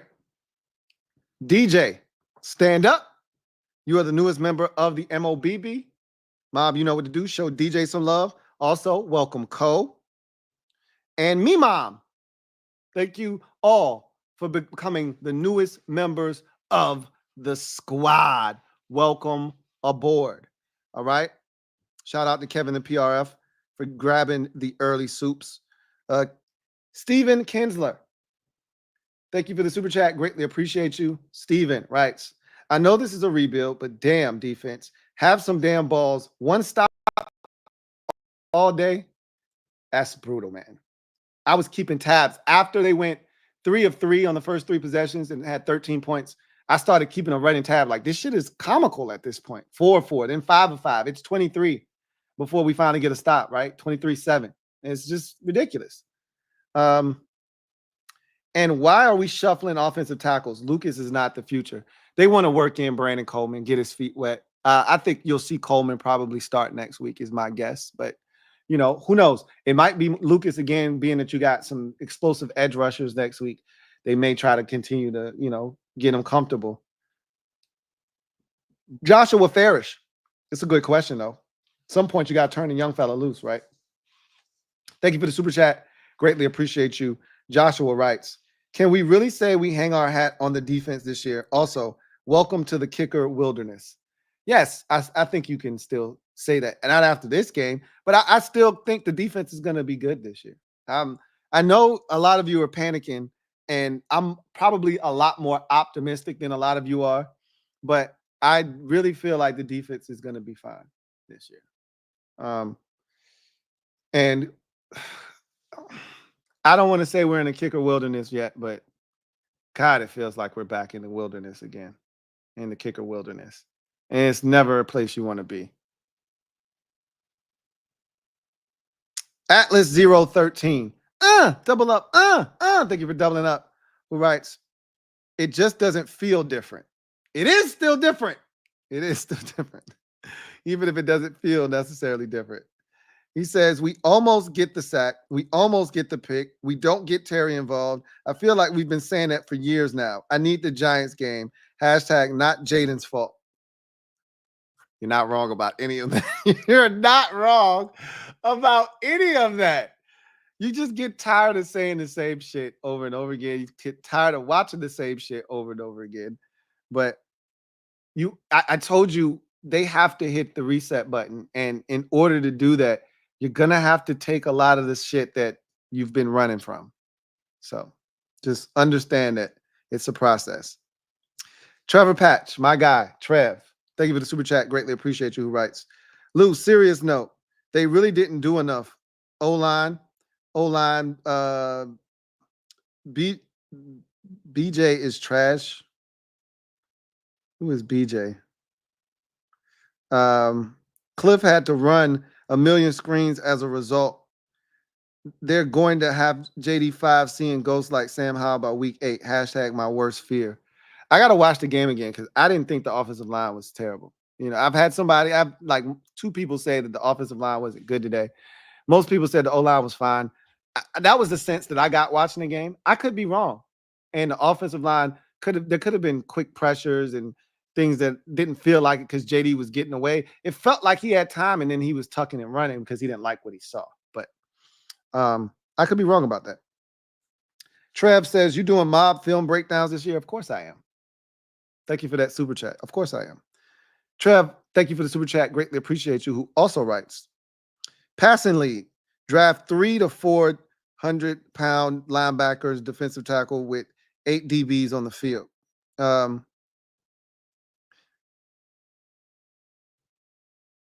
don't know if I read that right. 3 to 4 outside linebackers, defensive tackles with 8 DBs on the field. I don't know what you're trying to say. 3 to 4 outside linebackers, maybe. I don't know. It is a passing league. It is a passing league, but you got to do all the things right, not just stop the pass. And while there were a lot of tackles for loss and we were very active up front, we didn't stop the run very well today. What was the final count for the Bucs? Because they got some big runs late, but that inflated their total, but they still averaged 3.7 yards a rush. It's not like they were killing it. Bucky Irvin is who really hurt us because Rashad White, 15 carries, 31 yards. He ain't do shit. He averaged 2.1 yards a carry. It was Baker Mayfield 3 for 21 on his 3 scrambles, and then Bucky Irvin 9 for 62, and 31 of them came on one run, and I think another 22 came on another run. He won't doing shit neither. So the run defense wasn't bad. We just gave up some big runs, and that inflated the total for Tampa Bay. Spence Calise, thank you for the super chat. Greatly appreciate you. Spence writes, And thank you for being a member of the MOBB, who writes, no kicker, O-line, secondary. We have fixed nothing. We'll see. It's hard to say we fixed nothing after one game. Okay, that's a bit much, but I get the frustration. I understand. I'm no fool. I get it. DJ, thank you for the super chat. Greatly appreciate you. DJ, thank you for being a member of the MOBB, who writes, we have to find strengths on both sides of the ball, but I think this is as bad as we'll look all year. I hope. Forbes is shit. Yeah, I think you have to find something, DJ. You're spot on.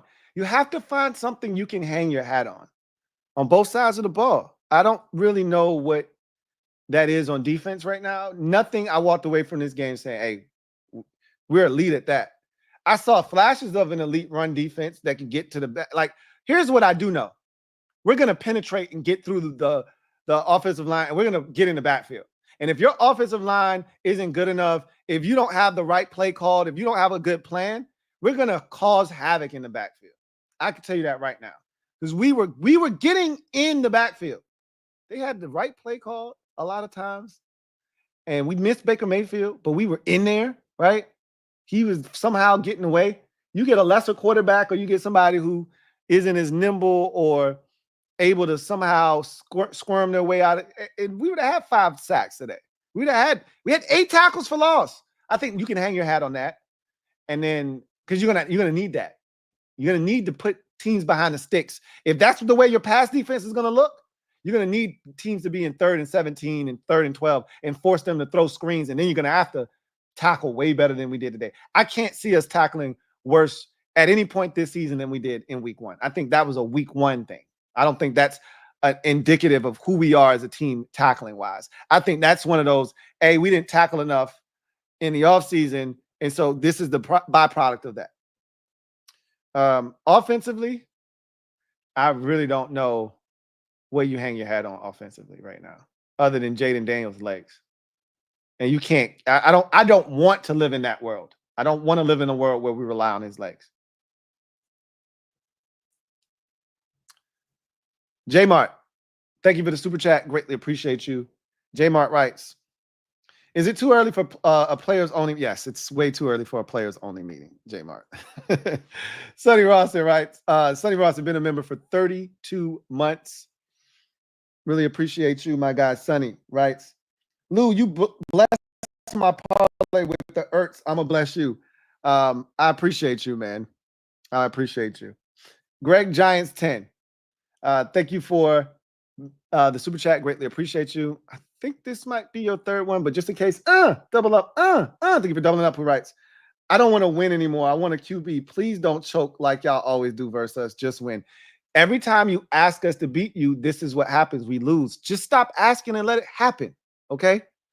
You keep asking us to beat you, and this is what happens. Just don't say nothing, Greg.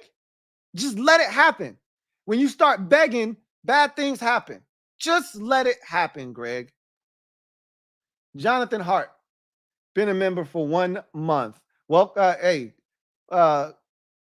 let's celebrate Jonathan's 1 month anniversary, man. Hey, Johnny. Thank you for being a member of the MOBB. Capathea. Thank you for the super chat. Greatly appreciate you. Who writes, hey, you guys did better than us. The Giants were ass today. Capathea, we were ass too. I don't like comparing myself to the lowest of the low and to make me feel better. That doesn't move the needle for me. I appreciate you trying to make me feel better. I do. I really, truly do. But it doesn't make me feel better. You know, if I go bowling and I come in 3rd place and somebody, the person that came in 4th place got a 42 and I came in 3rd because I had 75, that doesn't make me feel better that I didn't come in last. I'm still ass. That was a horrible game, right? I don't like comparing myself to the worst to make me feel better. We need to be better. But I get it. The Giants were pretty bad today. I watched that game, and it was comical. Scratch More Fortune. Thank you for the super chat. Greatly appreciate you.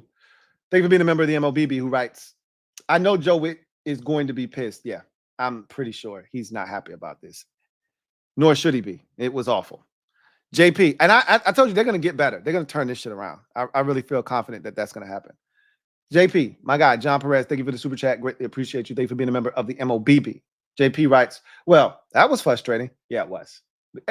I wasn't as frustrated. I was disappointed. I'm not doing the fire everybody rant, though. Good for you, JP. Good for you. We're growing and trying to build. Daniels looks solid, but Forbes is cooked. I agree wholeheartedly.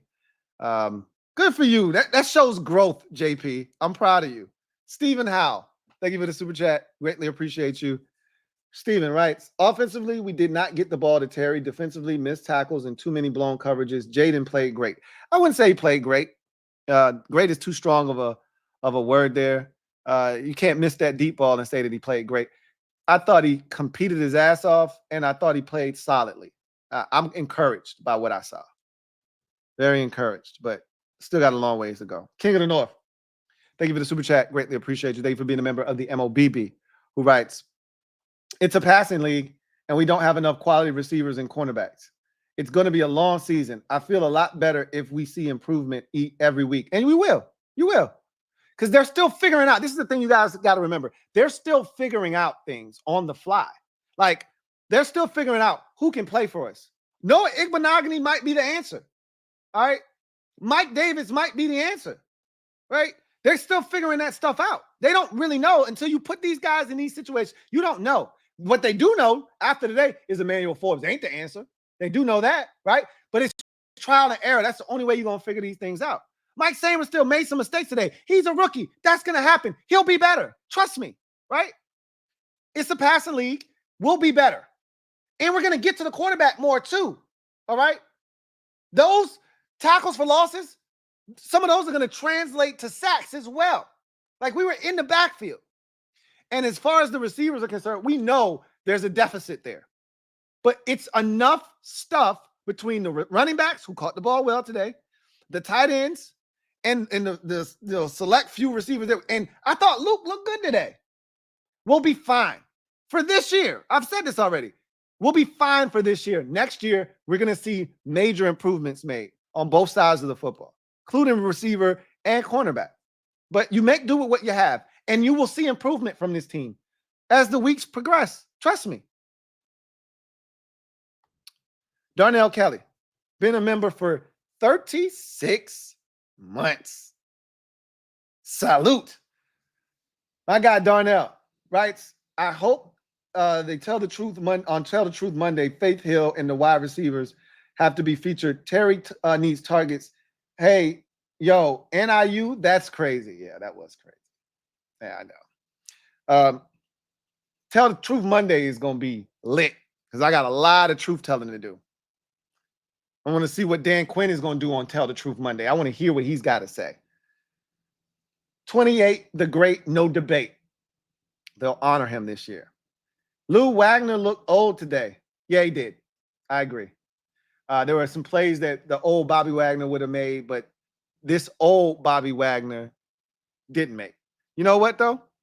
And saying that, for as old as he looked on some of those plays, he still got in the backfield better than any shit we've seen at linebacker the last 5, 6, 7 years since London Fletcher left. Better than any shit we had.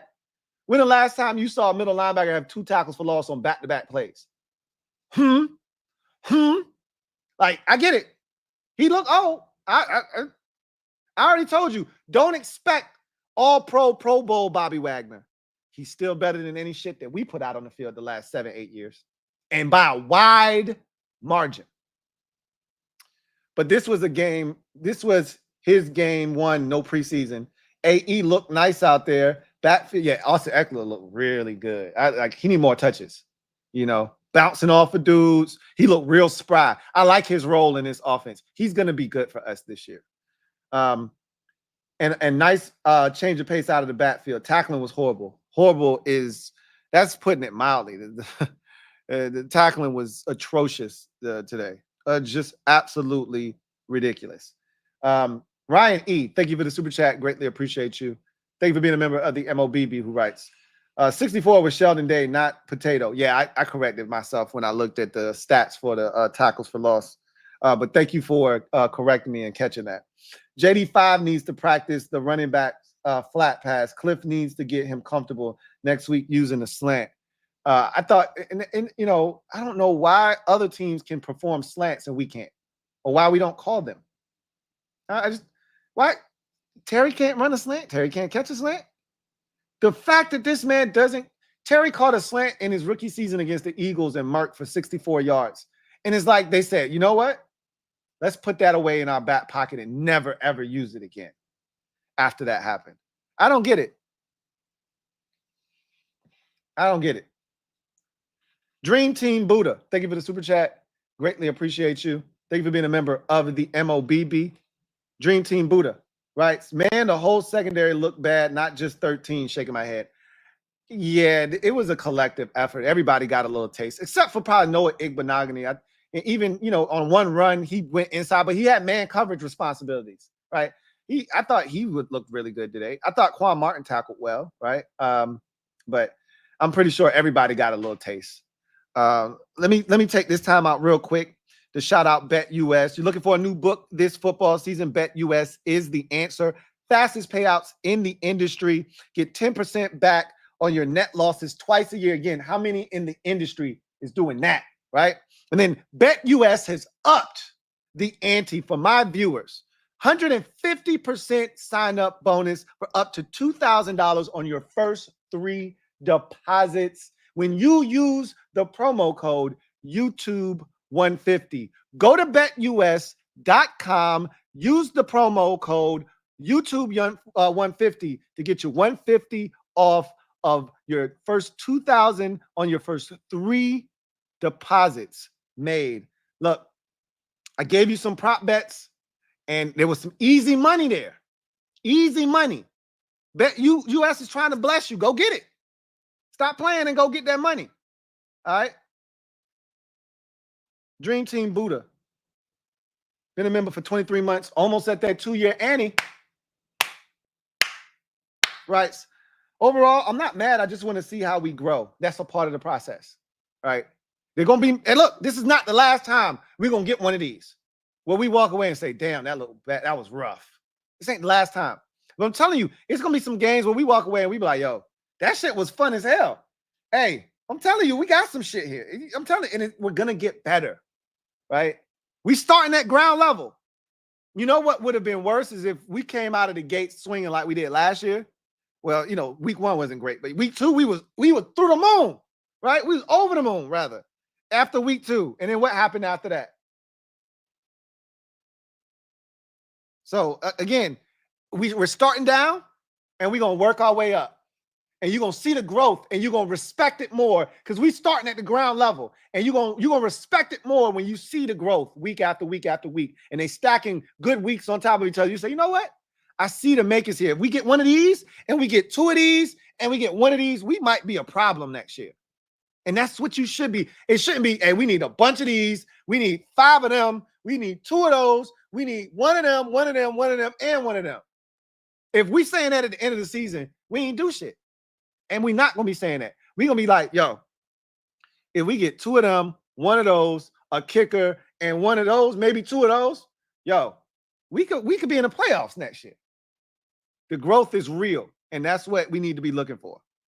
Camden Hudgens, thank you for the super chat. Greatly appreciate you. Camden writes, what up, Lou? What's up, Camden? Dan Campbell went 3-13 and 1 in his first season. Everyone needs to take a deep breath. We have time. It's all about Jayden Daniels. And that's what I tried to convey. His first season wasn't great.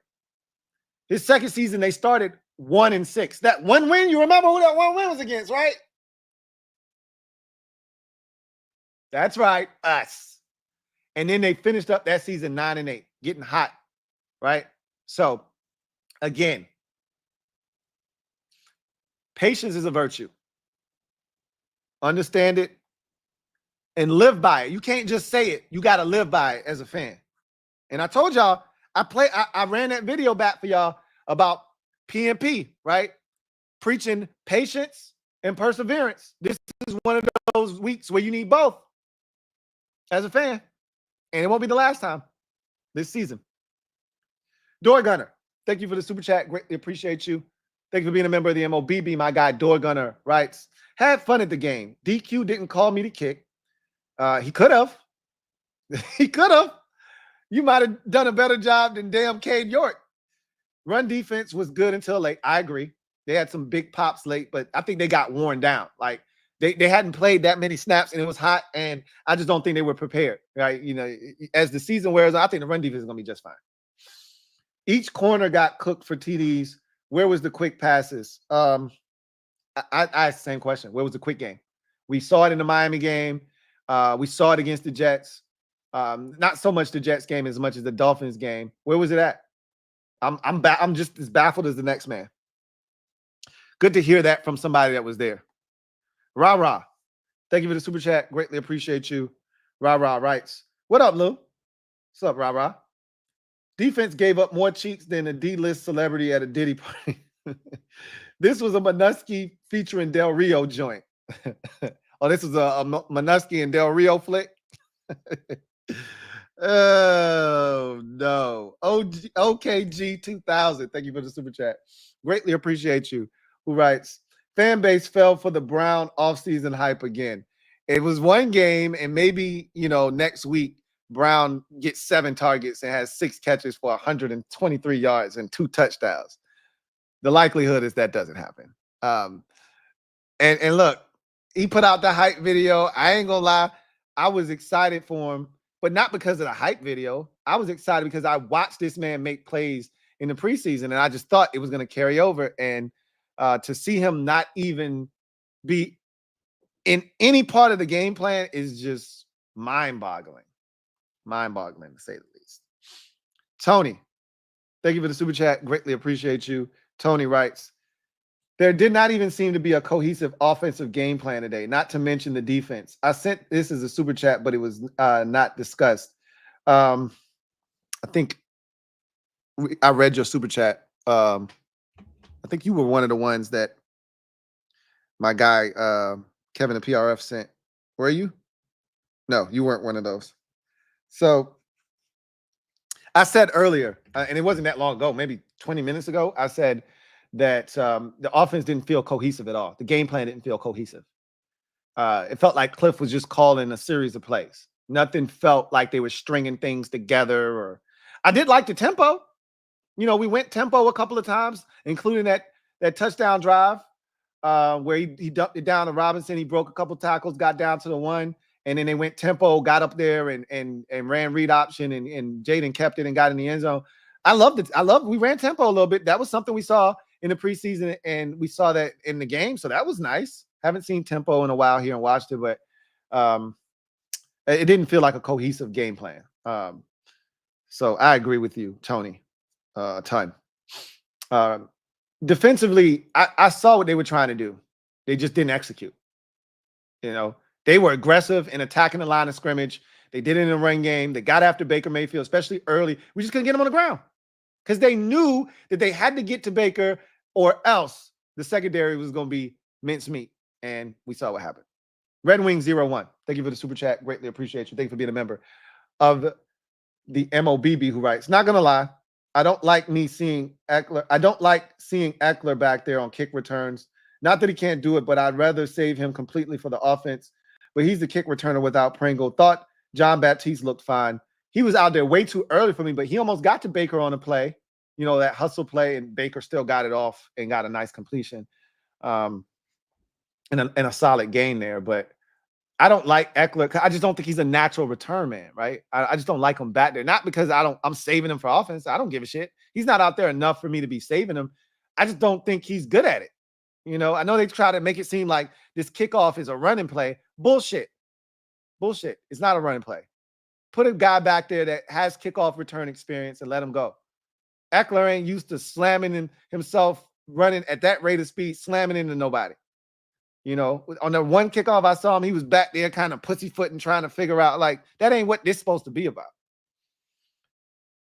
Video channel. Thank you for the super chat. Greatly appreciate. I'd rather them put Olamide Zaccheaus back there than in him. Thank you for being a member of the MOBB. My guy video channel writes, Lou, hope the fam is well. Few things, likewise. Few things here for everyone. This is a process. Absolutely. We have to have patience. I don't like the JD5 power runs. Me neither. I don't like those at all. That called gun run that he had that was like a quarterback draw. I like that around the red zone, like we used to run with Robert Griffin III. I don't like that, at the 37-yard line for a 2-yard gain. I don't like that shit. I like the D-line pressure, but got to finish overall on the New York. I love the D-line pressure. I thought they did a really good job. Just like you said, just got to finish. Neil M. Been a member for 15 months. Right. So why did Coleman come out of the game so early? They said that they were going to play both tackles. So I don't know who started the game. I'm not going to lie to you. I missed that part. I was so amped for JD and seeing what and then he throws the ball backwards and I just lost my shit. Like my focus wasn't where it needed to be. Normally I'm all over who starts the game, this, that, and the third. But I'll be able to kind of assess it when I watch the game back. Probably watch it over again tonight and see what happened. Gearcell 1. Thank you for the super chat. Greatly appreciate you. Thank you for being a member of the MOBB, who writes, I toast a glass of yoga pants to the fair weather fans. Go find another team, you pencil neck geeks. Ooh, Gearcell coming out aggressive.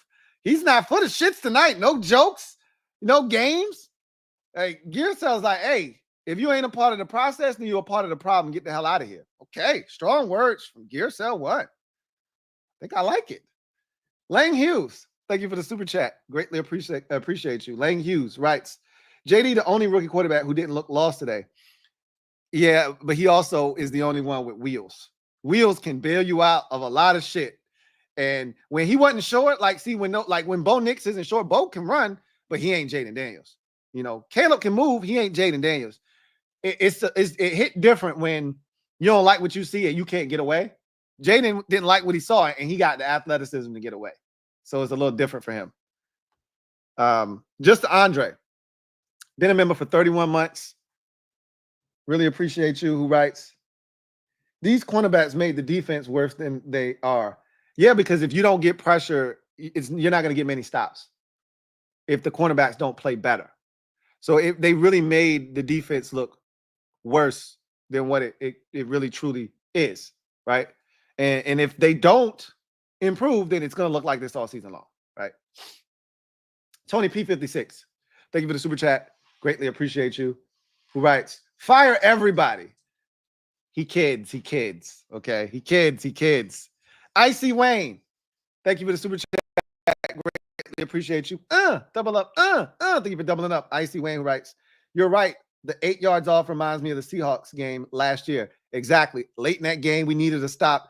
Juice playing 27 yards off and gave up the slant on a third down and I think it was 3rd and 4. He playing 8 yards off and gave up the slant in the first down. He's just like, bro, what the F? What are we doing here, man? D-Man Cart, thank you for the super chat. Greatly appreciate you. Thank you for being a member of the MOBB, who writes, hey, Lou, I'm in Tampa, drinking and confused at how unprepared the team was today. The defense was down and out on the sidelines. Terrible to see this game live and in person. I was so confused by the defense today in terms of I felt like they were flying around. So I didn't walk away feeling like there was low energy, low effort, none of that shit. I thought there were a bunch of hats flying to the football, all that good stuff. Just the poor tackling and the inability to make the plays that were there. That was probably the most disappointing part. And that's correctable. That's some week 1 shit, which is why I'm not as down on the defense. I'm just disappointed. Just disappointed. Barrett Downing, thank you for the super chat. Greatly appreciate you. Double up. Thank you for doubling up, who writes, very disappointed in Forbes after game 1. So please let him know I'm on the way with the U-Haul. Yeah, I'll let him know. Get the one with the extra space, right? Because I want all his shit gone, right? Make sure it's enough space for his icy chain and all that shit. His icy chain so he can get in there with Icy Wayne. Nah, I'm playing. I like that name, Icy Wayne. Ryan E, Thank you for the super chat. Greatly appreciate you. Ryan E. Double up. Thank you for doubling up. Who writes, Lou, did you buy the new NFL Plus All 22 package? Chris Hoffman or Craig Hoffman covered it. Looks good and very polished. No, I haven't gotten it yet, but I'm going to buy it. I'm going to purchase it.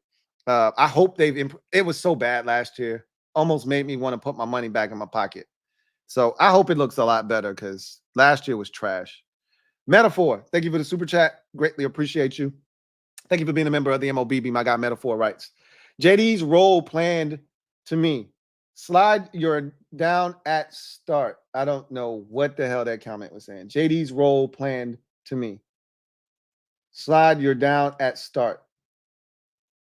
I don't that one shoop right over my head. I don't know what the hell you're talking about, Metaphor. And I'm surprised at you. I feel like that, I always tell y'all that when somebody does that I'm not supposed to see that from.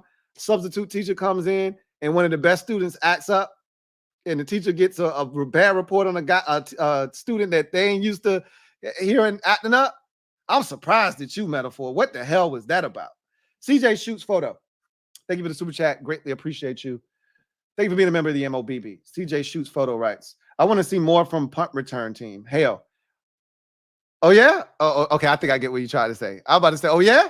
Well, you got to punt. You got to force a punt first before you can see more from the punt return. Oh, shit. Who the hell is that? Watch your back. Who the hell is Johnson? That was nice. Hold on. Oh, wow. That's my man. Oh, shucks. Yo, I know that face. I know that face.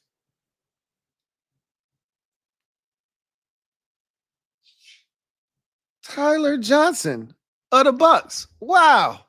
Okay. Look at you hanging around. Got to force some punts to see the punt return team more. I get it. I get what you're saying. We got to get stops. You know what I'm saying? We got to get stops. Leno Ryan Benvenite, thank you for the super chat. Greatly appreciate you. Thank you for being a member of the MOBB. Who writes, did I hear code red? Yes, you did. And I hate to be that guy in week 2, but if you don't beat the Giants, you are not beating the Bengals on the road, and it could get Arizona in week 4 on the road. I think that's a loss. I watched Arizona today, and they're exactly what I said they were going to be. A much better team than people think. And I told you they was going to give Buffalo all that they could stand, and they did. We going to go if we go to Arizona 0-3, we going to get our ass whooped in that game probably. Kyler Murray going to run all over our ass. I would have to agree. We need to beat New York for a few reasons. Revenge, home game, continue building, all of that shit. We need all of that. I agree. All of that. Swaggy P. Thank you for the super chat. Greatly appreciate you. Double up. Thank you for doubling up. Who writes, will you be doing the all 22 film breakdown? Yes, indeed. I will. Leno Ryan Benvenite. Thank you for the super chat. Greatly appreciate you. Double up. Thank you for doubling up. Who writes, 40-plus year fan. Today didn't surprise me. Had low expectations. Disappointed, but it's a process. Looking for improvement as we ride this train. Facts. Everything you said right there is perfectly explained. I don't need to add anything to that. My expectations weren't as low for this particular game, but my expectations for the season aren't super high either, right? Expected better in this game, though. I did. Tony P56. Thank you for the super chat. Greatly appreciate you. Double up.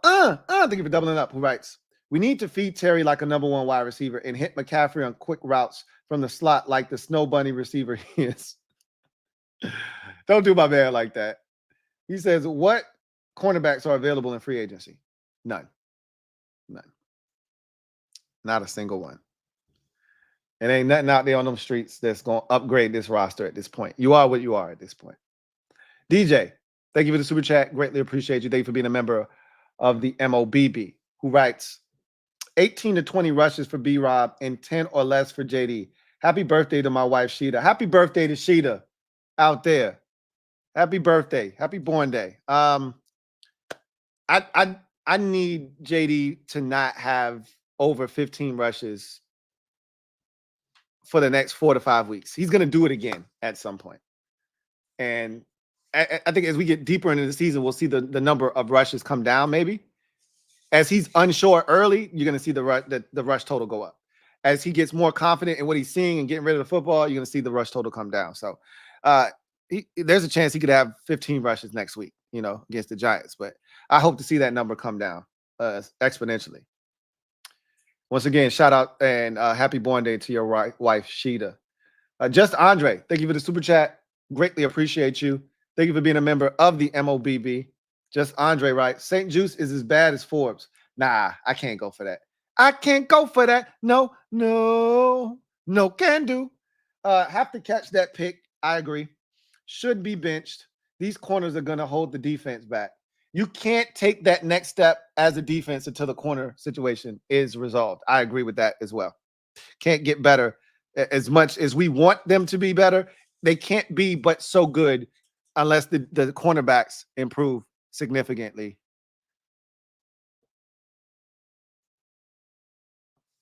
Going commando. I was about to say they got to throw the flag on his ass. I knew that was coming. Terrion. I don't need to see it again, but I think that's PI, buddy. Yeah, come on, man. What you mean? You mean? That's PI, bro. Going commando. Thank you for the super chat. Greatly appreciate you. Thank you for being a member of the MOBB. Who writes, coming away healthy. Another huge positive, though. Luvu and Jayden scared the ish out of me. O-line also a positive in terms of being competent. Yeah, I thought they were too. Some people are telling me that they weren't. I think they were. So I got to watch it back. I felt comfortable leaving the game about the play of the O-line in this particular game. Luvu did scare the shit out of me. I saw when he went down and when he got hurt, and I thought he was going to get up, but he didn't. But when he got to his knee, I was like, all right, I think he's going to be okay. But it still made me nervous. And then JD, bouncing up and down after he got his foot stepped on, which at the time I didn't know he got his foot stepped on. I was nervous as hell too, right? So I'm with you on that. Going commando. Steve, thank you for the super chat. Greatly appreciate you. Thank you for being a member of the MOBB. Steve writes, Lou, just trying to get a double up. Taking a sip on every double up. So was that your second one? I'm assuming it is. I'm going to just double up. I don't remember if that was your first or second one, but you tell me it's a double up. Double up. We're going to go ahead and double it up then. Getting thirsty after that game. On the bright side, at least I'm not a Giants fan. It was pretty bad, man. Me and my wife we were really having a good time at the expense of the Giants, but I started to text one of my favorite Giants fans because he stayed filling up my timeline with Giant shit, like all season, talking shit, filling it up with a bunch of, neighbors is doing this. Oh, our pass rush, you can't get to the quarterback. We got this dude that. And I said, and I asked my wife, I said, should I talk shit to him? It's really bad. I wanted to. I picked up my phone and everything. And then I said, babe, I shouldn't talk shit. We ain't played yet, huh? She's like, nah, don't do it. And I'm glad I kept my mouth. I'm glad I kept my mouth shut.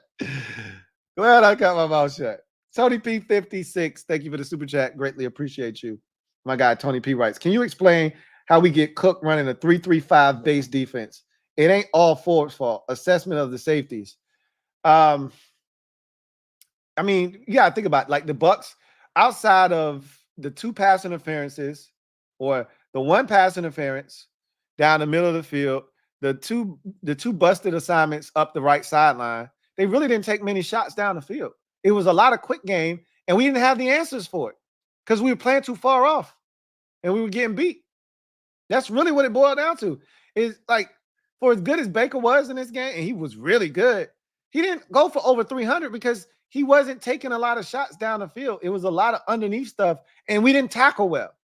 How many receiving yards did Rachaad White have? Because he broke about 19 tackles in this damn game. I mean, shit was ridiculous. Rachaad White had 75 goddamn yards receiving, man. Like, he was breaking all kinds of tackles. Like, the shit, those are underneath passes, screens and dump downs, and then he breaks 5 tackles. You like, what the? Can you not tackle this dude? So, yeah, like, it wasn't like they were gashing us chunk plays down the field.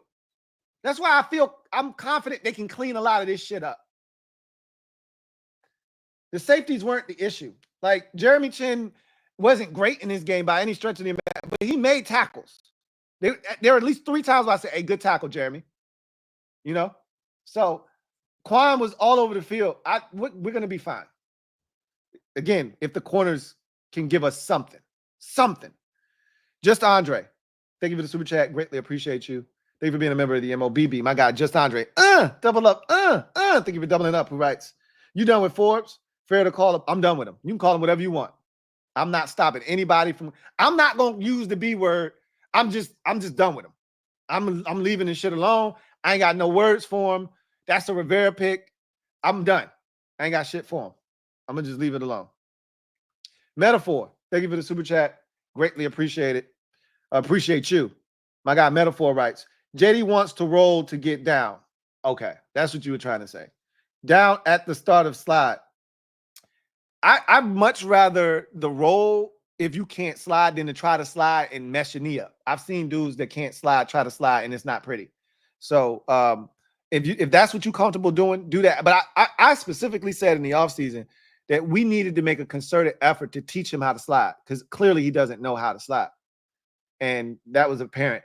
But I think I think you're more likely to get hurt sliding because if you slide too late, and JD strikes me as a guy that's going to try to slide at the last minute, get every yard he can, and then get down. That's how you get hit in the head. Your head hit the ground, and you knocked out. That's how Bob Griffin got knocked out against the Falcons in his rookie season. I don't want guys that aren't comfortable sliding. I'd rather you do that roll because you're not going to take a big hit sliding and diving like that. You're not going to take a big hit a lot of times like that. Video channel. Thank you for the super chat. Greatly appreciate you. My guy, Video Channel writes, what kickers would you bring in this? I don't even know what's out there on these streets, but they all young. It ain't really going to be no established kickers that are good that's available right now. But you got to be willing to take. They were willing to take a risk on Cade York. I told you I would go get the fat kicker from Missouri. If he's still out there, which he probably is out there, I go, look, if I were them, even if you don't plan on cutting Cade York this week, it ain't going to hurt you to bring in 3 kickers on Tuesday. Tuesday is tryout day around in the NFL. It wouldn't hurt you to bring in 3 kickers, try them out. You don't sign none of them, but you just you just make a list, and whoever kicked the best say, hey, I got you on speed dial, bro. If this dude has another one of these games, expect a call from me to your agent, okay? That's what I would be doing on Tuesday. I wouldn't sign anybody, but I'm bringing in 3 kickers to compete on Tuesday, and then I'm taking notes on all 3 of them, and then I'm gonna say, all right, which one of these dudes we calling up? Which one is at the front of the top of the pile if Cade York has another one of these games? Will Diggs, been a member for 23 months. Almost at that 2-year Annie. What are the chances we call up Brandon McManus? 0. 0. Strength. No chance. You got no chance. That's what you got. He got no chance. Lee World. Leaf O World. It's either Leaf O World or Leaf O World. Thank you for the super chat. Greatly appreciate you. Thank you for being a member of the MOBB who writes, Lou, this is my first super chat. Yay! Yay for you. He says, how about moving Quan and nickel and put Michael Davis and Mikey on the outside and put Defoe at free safety? Defoe didn't even dress today. That man was inactive. So, look, they're going to have to play around with some things. I don't think the answer is moving Mike Sainristil. I want him to keep building up a callus at nickel. That's where we drafted him to play. That's where I want him to play. He should be a last-ditch effort. If Michael Davis fails and Benjamin St. Juste stinks and Forbes we already saw stinks and Noah Igbenogany stinks, that's when you say, okay, we got nothing else. Let's try Mikey Sainristil outside. We shouldn't be going there yet. Mikey should be inside until you have no other recourse of action. Michael Davis should be next up. He should be next up. Or Noah Igbenogany. I thought he did a really good job when he came in. So he might be the answer. We'll see.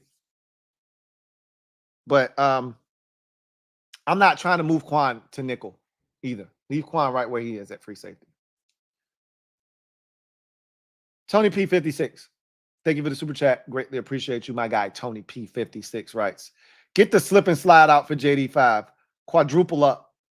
Yeah, quadruple up is right. I think that's your fourth one and not a very long stretch of time either. You do boop, boop, boop, boop. We watched it on Hard Knocks with the Bears trying to teach Caleb Williams how to slide really good. He already had a basis and a foundation on how to slide, though. But I think they need to do something like that for him. He needs the work. But again, Lamar don't slide and Lamar don't take big hits. Our guy takes some hits sometimes, but I think he's comfortable doing it the way he's doing it. And I'm comfortable if he's comfortable. I didn't walk away from saying, oh, man, he got to learn how to slide. I'd rather him not slide than hurt himself trying to slide. You know what I'm saying? If that makes any sense. Derek B, thank you for the super chat. I was waiting for this. Greatly appreciate you.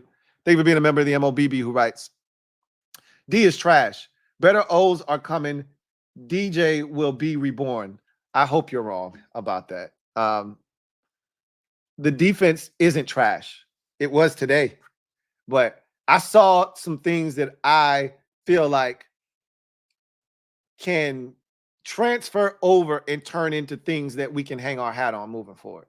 And we'll talk more about that tomorrow on the show during the course of the week. But I wouldn't be shocked if DJ is reborn next week.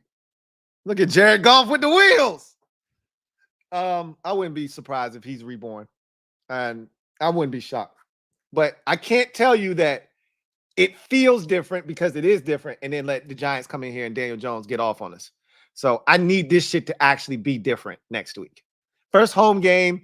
I think it's going to be a lot of Washington fans ready to turn up for Jayden Daniels. I hope the defense doesn't let us down. I pray the defense doesn't let us down, Derek B. I hope you're wrong. I hope they prove you wrong and everybody that thinks like you wrong. But this was not a confidence-building performance. That's for damn sure. Man, my man Williams is having a breakout game. I love to see it. That kid is so talented. Playing his ass off tonight. Metaphor. Thank you for the super chat. Greatly appreciate you. Metaphor writes, put Diami at corner since we don't use him on offense. Try to get some use out of him, right? They got to cut that shit out, man. Jameson Williams is eating tonight. All right, they got to do something. I think you're going to see Diami a little bit more next week. That's crazy. That man, the offensive game plan was just weird to me. It was just weird to me. But anyway, I digress. That's the last super chat. That's going to do it for me, your man Louie T, here on our first post-game show of the season. And didn't go well for the good guys. But we get to do this 16 more times. And I think this is going to be the worst tackling display. That's the word I was looking for earlier. Worst tackling display of the season. I think we'll get better in that regard. I loved how we attacked the line of scrimmage. We just got to get guys on the ground. And I think we will moving forward. So I don't want them to lose that aggressiveness. I want them to continue to play on the other side of the line of scrimmage. 8 tackles for loss in this game. If we're going to leave on a positive note. I'm telling you, better days are ahead. This one was brutal to watch, though. I won't lie. This one was disappointing. But better days are ahead. Jensen Richards, thank you for the super chat. Greatly appreciate you. Jensen writes, that Williams is fast as F. Yes, Jameson Williams can fly. He can flat out go. We saw it at Ohio State in his early days. We saw it even more so at Alabama. And that dude can fly. That's for sure. Anyway, go ahead and enjoy the rest of this game. It's been a really close affair. The Rams just pissed away an opportunity to tie this thing up. Oh, it's a pick. Yes, sir. Yes, sir. This is going to be a hell of a finish. Enjoy the rest of this game, and we'll be back to break this one down. Lions and Rams, fourth quarter, 9 minutes to go. Lions nursing a 4-point lead. I'll be back for Sunday Night Football overtime. Until then, Commanders fall in their first game of the APDQ era, 37-20 to the Tampa Bay Buccaneers. Some positives, but a lot more questions than answers after this game. We'll talk more about it tomorrow. I'll see you guys next time. Once more, before I get out of here, shout out to BetUS for sponsoring this live stream.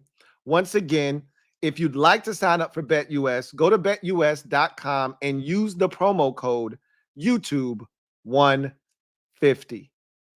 For BetUS, myself, Louie Tee, you guys have a good one. Take care. God bless.